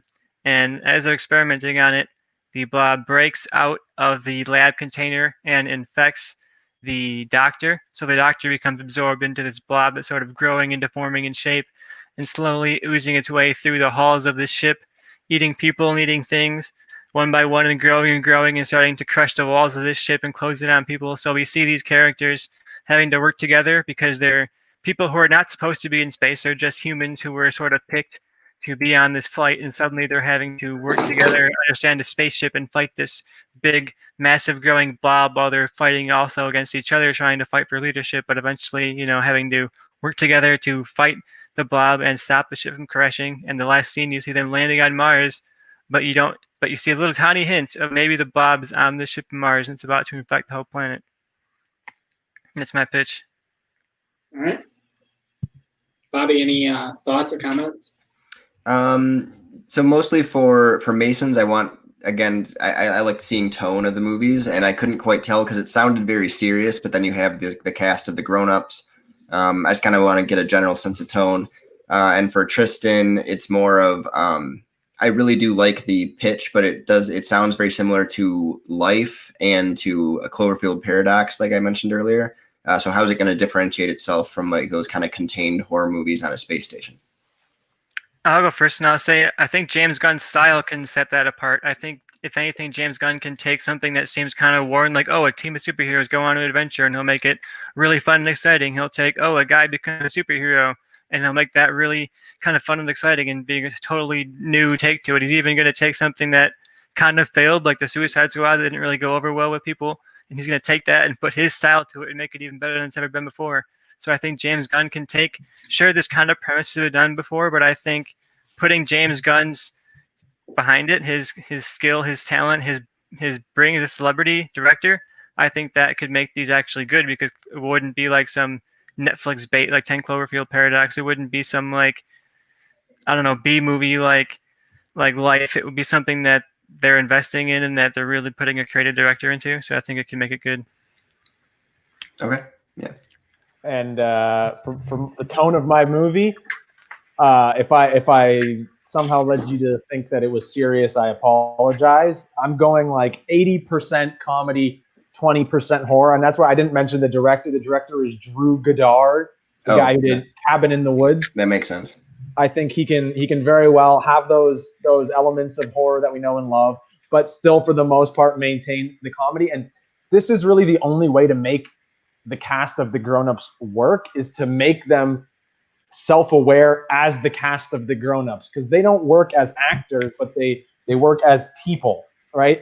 Kevin James is likable, Adam Sandler is likable, Chris Rock is likable. Those movies aren't great, but they actually will have chemistry together as people, and I think that this would actually give them a chance to showcase that when they're allowed to more be themselves. And in terms of, this is going to sound crazy, but I feel like the stakes in Tristan's movies aren't as high as in mine, right? Sure, we might be losing Mars, but Mars is just a colony planet, whereas this is, imagine if Rob Schneider took over Earth.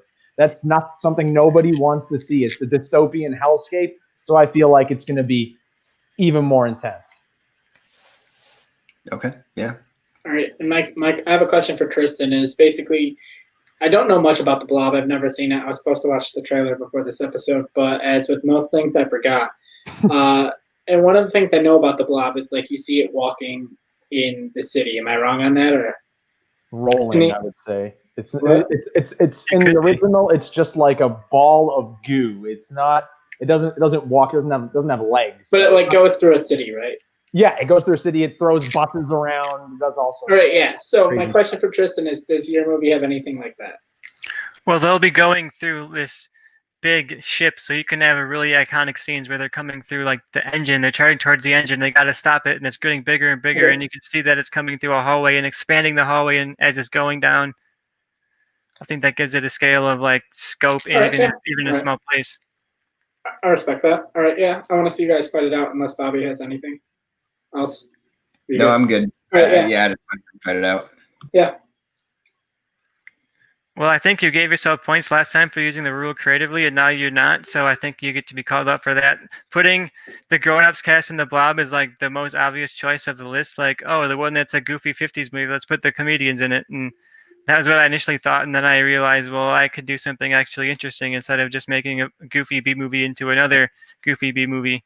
And the reason that in this case the choice is obvious is because it's the correct one. Like the Blob is a silly premise in the first place. It's nonsensical. It's a ridiculous movie. You watch the original, which I think I'm the only one here who has. But you watch that one. It's so dumb. It's like it's just a silly movie, and I think nothing says dumb and silly like the cast of the Grown-Ups. I think that they fit the idea of the Blob better. But I didn't just make it like simply put the Grown-Ups in the Blob. I changed the very idea of the Blob instead of just it being this big ball of goo, which I feel like just isn't that interesting on screen anymore. I think it's been done. You see it in Stranger Things. You just see goo moving and absorbing things. Like, this is Rob Schneider. If he touches you, you become more Rob Schneider. Rob Schneider growing and growing and growing, I think, is more interesting. And I think, like we said in my pitch before, these people are not good anymore. Like, they're not funny anymore. And I think if you put them all in a room together, they're just not going to be funny. They've never been funny in 10 years. They just make the same kind of jokes. And I think that, sure, it'll be a big Rob Schneider, but like, if you put that in a bad movie, it's just going to be even worse. Like, this is going to be something that becomes a Razzie, becomes like something like The Room. I think you're right that when these guys play characters, they're not great. But no one denies that Kevin James is a genuinely funny person, or Chris Rock is one of the best stand-up comedians of all time. Adam Sandler is very funny. These are all guys you put in the room. They're going to be funny, and they're getting a chance to actually play themselves, which is, I think, what people need to see is that these guys are actually talented comedians. they were talented comedians. So let's let them be that again. I mean, they play themselves in every movie already, so it's not even going to be a big change. For you, it sounds like Guardians of the Galaxy, John Cena is now, or Drax is now John Cena. Did you say you also had Chris Pratt? I did. You did? Okay, so it sounds just like what if there was a blob on the ship of Guardians of the Galaxy? It's not a fresh, exciting take. We've seen that combo actor director before, whereas I think this would be something entirely new and unexpected for people to see. I think there's literally nothing like this that's similar to Guardians of the Galaxy except for Chris Pratt, and like that's not even similar. Like he can do all kinds of different things. He's playing a womanizer in this, and Star-Lord is not a womanizer. He's kind of a dweeb. He doesn't know what he's doing. He can't get Gamora to like him. He can't pick up. I don't know if Star-Lord is not a womanizer. You wake up. I'm gonna go with Star-Lord's a womanizer. Yeah, I think that's like the whole part of his character. He's Kirk from Star Trek. He tries to be a womanizer, but the joke is that he never works. We've seen Chris Pratt on a spaceship in Passengers. We've seen Chris Pratt on a spaceship in Guardians of the Galaxy. It's how many spaceship Chris Pratt movies do we need? I think that having something new and exciting in the cinemas that really actually shouts out to the original Blob, which is set on Earth, a threat to humanity, this blob that just grows and grows and grows, but has a more fun and exciting twist. Okay, sure. We've seen Chris Pratt and James Gunn do a space movie one other time, but I've seen this guy do awful comedies like so many times over and over and over. So if you want to talk about something new, that's why Drew Goddard is important, because he's an actual capable director that's known to make horror comedies very, very well. And I think we know that, like you said previously, Adam Sandler is a talented actor. I think he needs a good director, and that's why I paired him with Goddard. But I think if you get all of them in the room together, they're just not going to be funny. You said earlier, you get these guys. You guys keep going over a lot of the same points. I think I have my mind made up, unless you have like a big point bomb you want to drop on the other one. You good? I think we're good. Bobby, any final thoughts on this pitch? I mean, I'm relatively split. I like both ideas. I think because I really liked Goddard's other work, I think I'm leaning a little bit towards Mason and that kind of parody. I think that would work a little better with the Grown Ups cast than Tristan's pitch to the Grown Ups cast. But honestly, I like both movies. I could go either way. The Grown Ups cast is a crutch. That is a hard rule. It's a really hard rule. I think you used it pretty well. Yeah, I think this rule is about to potentially be retired. Yeah, but I mean, I don't like Tristan's movie sounds interesting. It's just that I've seen multiple other movies with the same premise, which is why I'm leaning Mason. All right, yeah, you said you've seen movies with Tristan's premise, but also I like hear Mason's pitch, and like I haven't seen a movie like that I can remember, except it feels parodied as a bad movie and Big Fat Liar of what's his face, Petey from Remember the Titans, Donald Faison. His character walking around as a big character, and that just looked bad. And I don't know if making a giant Rob Schneider walking around is not a movie I want to see. I think if you picked a different actor in that group, it would be more interesting. But you took like arguably the least interesting and worst actor in that. That's why he's the villain. Exactly my point. Yeah, and you made him the main character. Basically. No. He's the enemy. You barely get shot. You get hints at Rob Schneider. He's not the main character. The way you pitched your movie, it didn't sound that way. And Tristan's, while it's similar to maybe A Life or those other movies that has James Gunn, and I feel like it's going to give it a different tone. And Mason said something that kind of locked it up for me, and he's basically like, something along the lines of like, do we need another James Gunn movie like this? And my first thought was, yeah, because I'd watched this, and I don't really know if I saw the trailer for each of your guys' movies, Tristan I'd be interested in, and Mason's I'd be like, what the fuck is this? So I think I have to give Tristan the point on this one. All right, that's fine. Yeah, it was very split for me. Like I don't mean to lean one way or the other. Like I feel like I've been leaning Mason a lot, but I really did like both those. There's nothing wrong with that. Follow your heart. It was a good use of the rule. That's a tough rule to fit in any of these movies. I think Grown Ups is about to get retired. So that's a tough one to win. You got to pitch it perfectly. Yeah, you got to have the right movie too. So Mason, what's your pick? Or I guess we're down to one movie. What movie are we down to? Yeah, fuck me. Did we have to go to Game 7? Christ Almighty. I'm not one for tense environments like this. I would have liked a nice The gentleman's Thing. speech. That's a maybe good one to wooden come down cross. to. Yeah, the Thing's good. I forgot you guys shortened the list of movies, so I was like, oh yeah, we're rolling out. Then I was like, oh, we're almost done. Yeah. Down All right, yeah. So Mason, who do you want to go first? You or Tristan? Tristan. All right. Which one is So our final movie is The Thing. It came out in 1982. Got an 85% on Rotten Tomatoes. Wikipedia describes it as an American science fiction horror film directed by John Carpenter. It's based on the 1938 John W. Campbell Jr. novella, Who Goes There? It tells the story of a group of American researchers in Antarctica who encounter the eponymous Thing, a parasitic extraterrestrial life form that assimilates and imitates other organisms. The group is overcome by paranoia and conflict as they learn that they can no longer trust each other and that any one of them could be the Thing. All right, Tristan, you're up. All right. Well, my Thing used the cast of Harry Potter, and it tells the story of a team of scientists who are working on a distant lab in a fiery hot desert. They're testing for nuclear energy and the effects that can have on bioorganisms. So they're applying like nuclear power to, a microorganism, seeing what can happen to it. And they're out in this big desert, like the Manhattan Project, to be out in the middle of nowhere just in case there's a big nuclear explosion. So the scientists are doing a routine experiment, and the test goes awry, and the testing equipment explodes, and it floods the room full of nuclear energy. And all the scientists, they have, like a 10-second timer to get out and seal the doors. And the scientists all make it out in time, but their dog doesn't. So they all stand watching through this door as the dog gets covered in radiation and seems to fall over. And they're very sad, thinking, oh, look at our pet. He was keeping us company out here in this desert.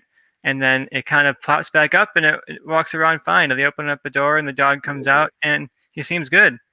They're checking out his health, his organs. They're saying, man, his heart's good. His everything is good. His brain waves are fine. He looks perfectly fine. I don't understand. Nothing happened. So they're testing the radiation, trying to see what could have caused this, some kind of breakthrough. He's immune to nuclear energy. And slowly the dog begins to, similar to the first Thing, we're going to have these intense effects that are a blend of practical and digital, because we can do a little bit more digital now than we could back then. But I think the best part of that movie is the effects and the practical effects. So I think you definitely have to have that back. And you have the doctor sort of getting eaten up by this Thing and transforming into this body snatcher version of herself. I think I'd ever read the cast if I said Gary Oldman is a nuclear scientist. Daniel Radcliffe is a new blood biologist who just joined the team. Emma Watson is a doctor who's there to instruct Daniel Radcliffe as he comes into his new job. And the actress who plays Luna Lovegood is in this too, and she plays the another doctor who's there studying the nuclear physicist side of this. So we have the dog hunting them down one by one and transforming them into these sort of body snatch versions of themselves. And I think the original Thing in the 50s and also the John Carpenter remake were these sort of comments on political division. And the first one was about nuclear fear, and I drew that in. So I think you can comment here on humanity's division. Like, there's a lot of divisiveness in 2020, so I think each of these characters can represent different sorts of view, people with different political views, different people in different countries, and we're seeing them sort of competing with each other for power and for attention as they're trying to also work together to fight against this Thing. And similarly to the first one, we at the end see that Daniel Radcliffe is laying out in the outside of the base with Emma Watson, and they're thinking they're probably going to go boil to death in the sun, but they decide to work together and try and go find shelter and find a home. But like in the first one, we're kind of suspicious of maybe one of these people is still the Thing. That's my pitch. All right. Mason, what's your Alrighty. So one thing that I think is important for the Thing is the sense of isolation. The original one was in the Antarctic. I think they need to be kind of in their own contained environment where there's no escape to safety. And I tried to set mine in a very creepy already place, the Louisiana Bayou. So my rule is that it had to include Pauly Shore. So Pauly Shore is the father of a family from New Jersey, and he wants to take his family on a wilderness retreat. Pauly Shore's wife is played by Jennifer Connelly, and as well in the family are their children, Alden Ehrenreich and Olivia Wilde. Okay, and they're going to the Louisiana Bayou to be shown around by their family, by a Louisiana family that lives out on the swamps, and that family is made up of Lisa Emery from Ozark, Bruce Dern, Jeffrey Dean Morgan, and Paul Dano. So just when they're there, a lightning strike happens and a tree falls across the river that they got in on their fan boat. So they're pretty much trapped in this little area. Now, during the big storm, the moonshining hut that the Bayou people have set up also gets set ablaze, and we see a bunch of different chemicals all start to mix, and that goes into the water and contaminates an alligator. So just like he has the dog in his pitch, I've got an alligator set in mind. The director for my film is going to be the Duffer Brothers, and I think they do supernatural very, very well as fun and atmospheric, which I think this movie is going to have in like a unique kind of setting.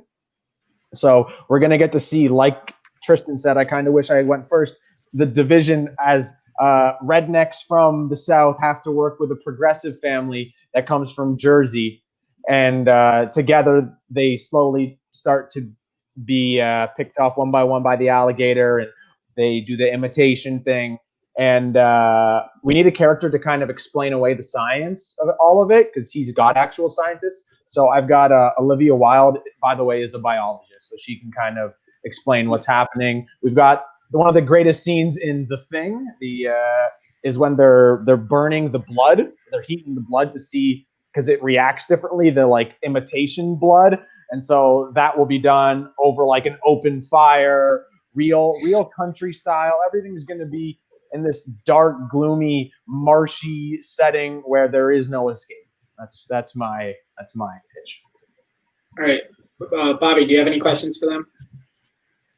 I mean, I get both movies. I just kind of want to get clarification on Mason's on how big of a role is Pauly Shore in the movie. So there's no real like main character. I would say that Alden Ehrenreich and Olivia Wilde are going to carry the movie, but he is the reason they're there. He's the father, the patriarch of the family, the most outspoken of the family. They're very Jersey, they're very Italian, but he's not my main character. I just don't find him to be the strongest of actors, and I feel like if we make him the lead, the movie suffers.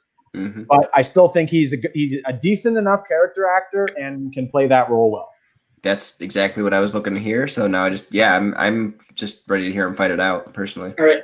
I have a question for each of you. Tristan, my thing for you is you said your movie's going to have a lot of division and have like political commentary and stuff about like both sides and, you know, show people all around the world. And yet you cast a lot of white British people. So I want to hear you explain that. Well, I think that her Emma Watson is a very political figure now. She does a lot of feminist speeches and a lot of really powerful speeches that I've really enjoyed, and I think that she could bring up an energy to this. And I think that making her sort of this feminist who's standing up in this world, trying to take power from these men who are immediately asserting control, and she says, "No, I'm going to be in control. I know what I'm talking about." And I think you can get these two people to have very different views, even though they look similar. I think you get that they all have very different points of view, and I think you could have a division there. Just sure, they're all white people, but I think that could even add to it, where white people have these divisions even in our own race of people, and I think that's something that could be explored in a movie like this, especially when you're using the cast of Harry Potter, which is not exactly, dark. There's maybe like one black person or two black people in like the entire cast of the Harry Potter movies. So I think when you use noteworthy people out of that there cast, is Katie Lung, people. Cho Chang, Rusty Shacklebolt. Yeah. And then my question for Tristan is: you cast Pauly Shore, I'm Mason. Whatever. You said, okay, got it. Who did I say? You said Yeah, Tristan. this question's for you. You Okay, cast thanks. Pauly Shore, who Yeah. is basically Southern California personified. His mother is Mitzi Shore, who ran the Comedy Store in Los Angeles for years as a New Jerseyan, and then you went and made the character supposed to be like a super progressive character, which I feel like He's would have not fit the most- California more. So why did you not make Pauly Shore and his family from California instead of New Jersey? He's not the most. Sorry, what was the question? I have. Basically, why is Pauly Shore in your movie from New Jersey and not California when he is I was gonna say, California Pauly Shore and personified? the family. Pauly Shore is not the most progressive one. It's more from the youth and a bit of the from the mother. I should have said that. But the reason I wanted to make it Jersey was I thought about doing California, but I thought California is too environmentally similar to the Louisiana warmth, and I really wanted it to feel like this family's been ripped out of their element and like stranded somewhere where they're not comfortable. I want it. They went from winter to this warm getaway in Louisiana. Like I want it to be somewhere far away from their comfort zone. And I think Pauly Shore could easily play a New Jerseyan. All right. Yeah, I heard what I needed to hear. I just want to hear you guys fight it out. I think my setting is a lot better. I think a lot of what makes the original thing so intense is that they're not just in an uncomfortable place. They're not just in somewhere that they wouldn't want to be. They're in somewhere that like people should not even be living. Like in the Arctic, people should not be out there. That's not somewhere that our species can survive. But for some reason, they need to stick this base in the middle of the Arctic. And I think that's part of the movie. It comments on these people are fighting literally against the world around them in a place where they should not possibly be at. And I think in the desert, it's like that, but it's different. It's the opposite. You can be out there for 10 minutes and die from heat stroke. You're not supposed to be out in the Death Valley of Arizona because humans are just not built to live there, but we still kind of force ourselves to live out in places like that. And I think that could be something that the setting really provides that yours doesn't really. I don't think that I agree that the desert's an element, but I also think the deep bayou is somewhere humans definitely should not be. Anywhere you have to take a fan boat to, you should not be. There's alligators and snakes and monsters living out there that really are a lot scarier in the first place than a dog could be. I feel like it's more absurd of a place to be and almost more terrifying. You think of like it was the setting for Anaconda, which some people like those movies, some people don't. I personally really find that type of environment to be scary. You don't know what lurks under the water kind of thing. I think it lends itself very well to horror.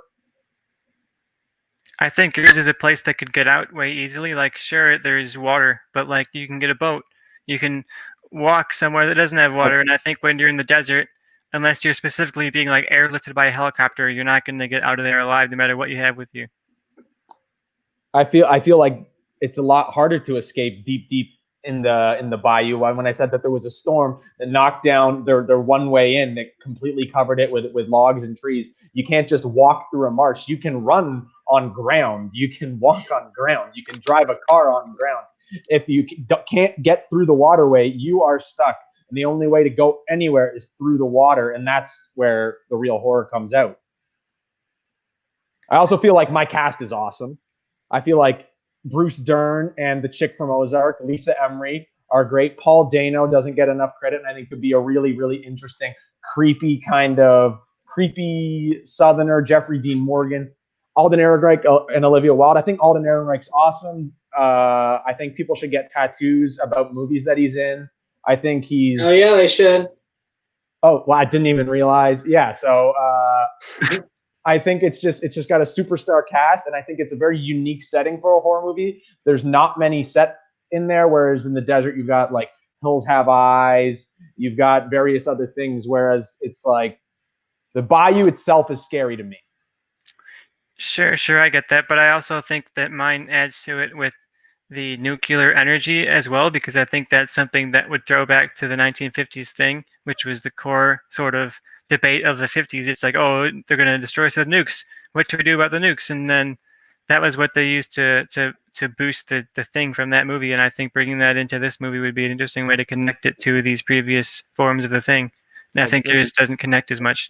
The nuclear energy might have been the hot topic in the 50s, but it's not the hot topic now. And I know you said that yours is all about political things, but I think Joe made a great point that it's just all white people, whereas mine is about kind of North versus South, red versus blue, and America is in a clash. And I think mine has a lot more opportunity to see those things clash, but also work together as they try to solve the mystery that lies inside of the thing. I think nuclear energy is scary now too. Trump threatened not a couple of years ago to bomb Fire and Fury on North Korea, and people for the first time in our whole lives were like, "Oh my God, are we going to go to nuclear war?" And I think that's something that's still in the consciousness of the last 4 years of this country. I don't know. I haven't seen it as a trending topic on Twitter for quite some time. But I think your movie is fine. I don't have anything big problems with it. It seems similar to the original, similar setting. It seems like it would be good, but I just don't think it's fresh and newer. I think mine has a real opportunity to be something faithful to the original in the imitation, the whole premise, but different in its execution. I think that's where I like to see this movie shine. I'm also a fan of my casting choices. I think, like we've talked about before, you want to see these Harry Potter characters together once again. And I think these are the characters that everyone really cared about. I mean, Gary Oldman is a great actor, even inside and outside of Harry Potter. I think him at the front of this is going to give it a star power that any movie he's in would bring. And I think Daniel Radcliffe, Emma Watson, they both come very far in their careers and done some really interesting things in their careers. And I think having them come back now and more experience as actors in this different movie that's not anything like Harry Potter and gives them a chance to show off their performances, I think that would be a really fun thing for Harry Potter fans to see, especially when Harry Potter kind of sucks right now and we just want to see people you like from it. Just can I ask you a question real quick? Is Rupert Grint in your movie? Yes, I'll read the cast. I have Gary Oldman, Daniel Radcliffe, Emma Watson, Luna Lovegood, and Rupert Grint. I could not remember Luna Lovegood's name, but I just wrote Luna Lovegood. What's Rupert Grint's role in it? He's like the angry bombastic scientist. Because we have Gary Oldman is like the leading nuclear scientist. Daniel Radcliffe is the new blood. Emma Watson is this doctor who's there. She's newer, but not as new as Daniel Radcliffe. And then we have Luna Lovegood and Rupert Grint. I almost think it's too distracting to have Rupert Grint, Hermione, and Harry all together. Like, I think there's a great... I was going to go the opposite way, actually. I was going to say if Rupert Grint's not in your movie and your rule is use the cast of Harry Potter and you don't have one of the big three, then that's going to be a big strike against your... Well, if you're going, you have to like get the main three. I thought it was just use actors that have been in Harry Potter. But if the rule is use characters from Harry Potter or use actors from Harry Potter and you don't have one of the main three actors in all three movies, then I would say that's a pretty big strike against the use of the rule. Yeah. Do you guys have any... Do you guys have any other main points you want to hit on? Because I think I have my mind made up, unless you guys. I'm happy with mine. I think it's more faithful to the original, and I think it is an interesting use of the rule. I think it would be fun to see those people back together again, so I'm happy with it. I think that mine is faithful to the original in premise, but not in execution. I think yours is too similar in ways, with the dog being the animal, just as the dog was the animal in the 80s. I think having it done with scientists in a desert, just like the Antarctic is a desert, it seems like very similar, whereas mine can do the same things, but in a fun and new way. All right. I like how I asked if you have anything new, and you just reiterate a bunch of old stuff. Bobby. Talking points, Joe. Yeah. Bobby, any final thoughts on these pitches? This, again, just kind of like the last few, is relatively 50-50 for me. It could go either way. I know you said you had your mind made up. I'm leaning a little bit more towards Tristan on this one, actually, because of, I think, using an ensemble cast with the Harry Potter cast rule works really well for me, and kind of not knowing maybe who could be the villain at the end kind of deal, who's the thing. I think that works as far as the use of the rule kind of breaks the tie, but I really like both movies. Yeah, I think both movies are rather interesting. I really like both your cast. The main thing against Tristan's that I don't know if he defended it well enough. If he talked about the political aspect, and I understand something if your cast can be all white, which is fine, and you still can have political aspects. The problem is he defended it with just like Emma Watson as like a feminism thing, but then you still have in Mason's movie of the main scientist, the one who knows the most, and exposition in his movie is Olivia Wilde. So you still have that aspect in his movie. And I feel like Mason's is more relevant to the times of red versus blue, north versus south, where Tristan's, I'm not sure like how relevant it is with nuclear energy. That's like, I've completely forgot that Trump said that about North Korea. I think Mason's cast is more interesting with Pauly Shore, Jennifer Connelly, Alden Ehrenreich, Jeffrey Dean Morgan, and I feel like his movie is more interesting and more modern. And while it varies from your 1982 version of The Thing, it's still has the same bones. It's a movie I would recognize as The Thing, and so I'm gonna go with Mason's on this. And I guess unfortunately the Owen Gray streak continues. Let's go! Here we go again. Tristan, I have an idea for a match for you coming up. So Yeah, no, that was really close. I actually did like both of those a lot. Yeah, this was hard. The thing I was hoping for is Rupert Grint wasn't in his movie, because that would completely seal it for me, and that would make my mind up a lot easier. When he said Rupert Grint was, I was like, crap, now I have to think about this more. Yeah, no, because I really liked Mason's answer on Pauly Shore. Like, I really liked both those, but I was just kind of like, if I was picturing the movies in my head, I was like picturing an ensemble cast, and that kind of did it for me. But no, those were both really good, and I couldn't either. This is hard. So many of yours were like, many of yours were 50-50 for me that it was. There was like, various that I definitely would have picked Tristan's, and I think for a lot of them you guys did. Like when a stranger calls might have been the most lopsided thing you might have had on your show thus far. Yeah, you guys didn't even debate it for a second. No, I heard the pitches and I'm like, there's nothing you can even debate about this that would make me flip and pick Mason's pitch. The Guillermo Del Toro one, I was kind of hurt you didn't pick me, but his was also very good and very Guillermo Del Toro-y. I thought there was lots of good ones out there. Yeah, I thought your take on The Shining was pretty interesting. I mean, Psycho was pretty interesting. Hey, thanks, Definitely man. That was my favorite one. But I think it would be a really interesting take to see that direction with it, especially after The Lighthouse. It was almost like a slasher movie by itself. That was my favorite pitch of the night, I think. Yeah, that was my favorite one that I did for myself. I would have been crushed if you knocked me out on Psycho. I might have had to hang it up. Yeah, those were really good. Are you guys sponsored by Corona? Should we try to make a sponsorship happen? We should be. I have a bunch of Corona stuff. There you go. What a delicious little beverage. Yeah, so what's happening next week with the Darren and Zach one? What's the premise? Yeah, so next week is Darren versus Zach, and the movies are movies that won Worst Picture at the Razzies. Oh, yeah, right. yeah, okay. Yeah, that'll be interesting for sure. Yeah. A lot of surprising ones too. Some that I can't believe won that were really good in hindsight. For sure, and I'm really excited for the new judging format personally, because we were split on the last four. I feel like we went ways, and I think that'll be interesting having three judges, three different opinions. Three judges is good. Yeah, I feel like the last four ones, it was whichever one was said first, Joe would be like, I'm actually leaning the other way. Yeah, it'll be interesting to see how it happens. Bobby, do you have any final thoughts? No, just I think that was a really competitive match. I really liked a lot of both of your pitches. It's clear both of you really like horror movies, and I really enjoyed it. So I'm looking forward to a lot of these themed episodes. I'm having a lot of fun with this. Yeah, me too. Tristan, do you have any final thoughts? Thanks for having me on again. Unfortunately, it was another loss, but I'm not giving up until I win, because, like I said, a streak is only good once you beat it. So I'm gonna beat it.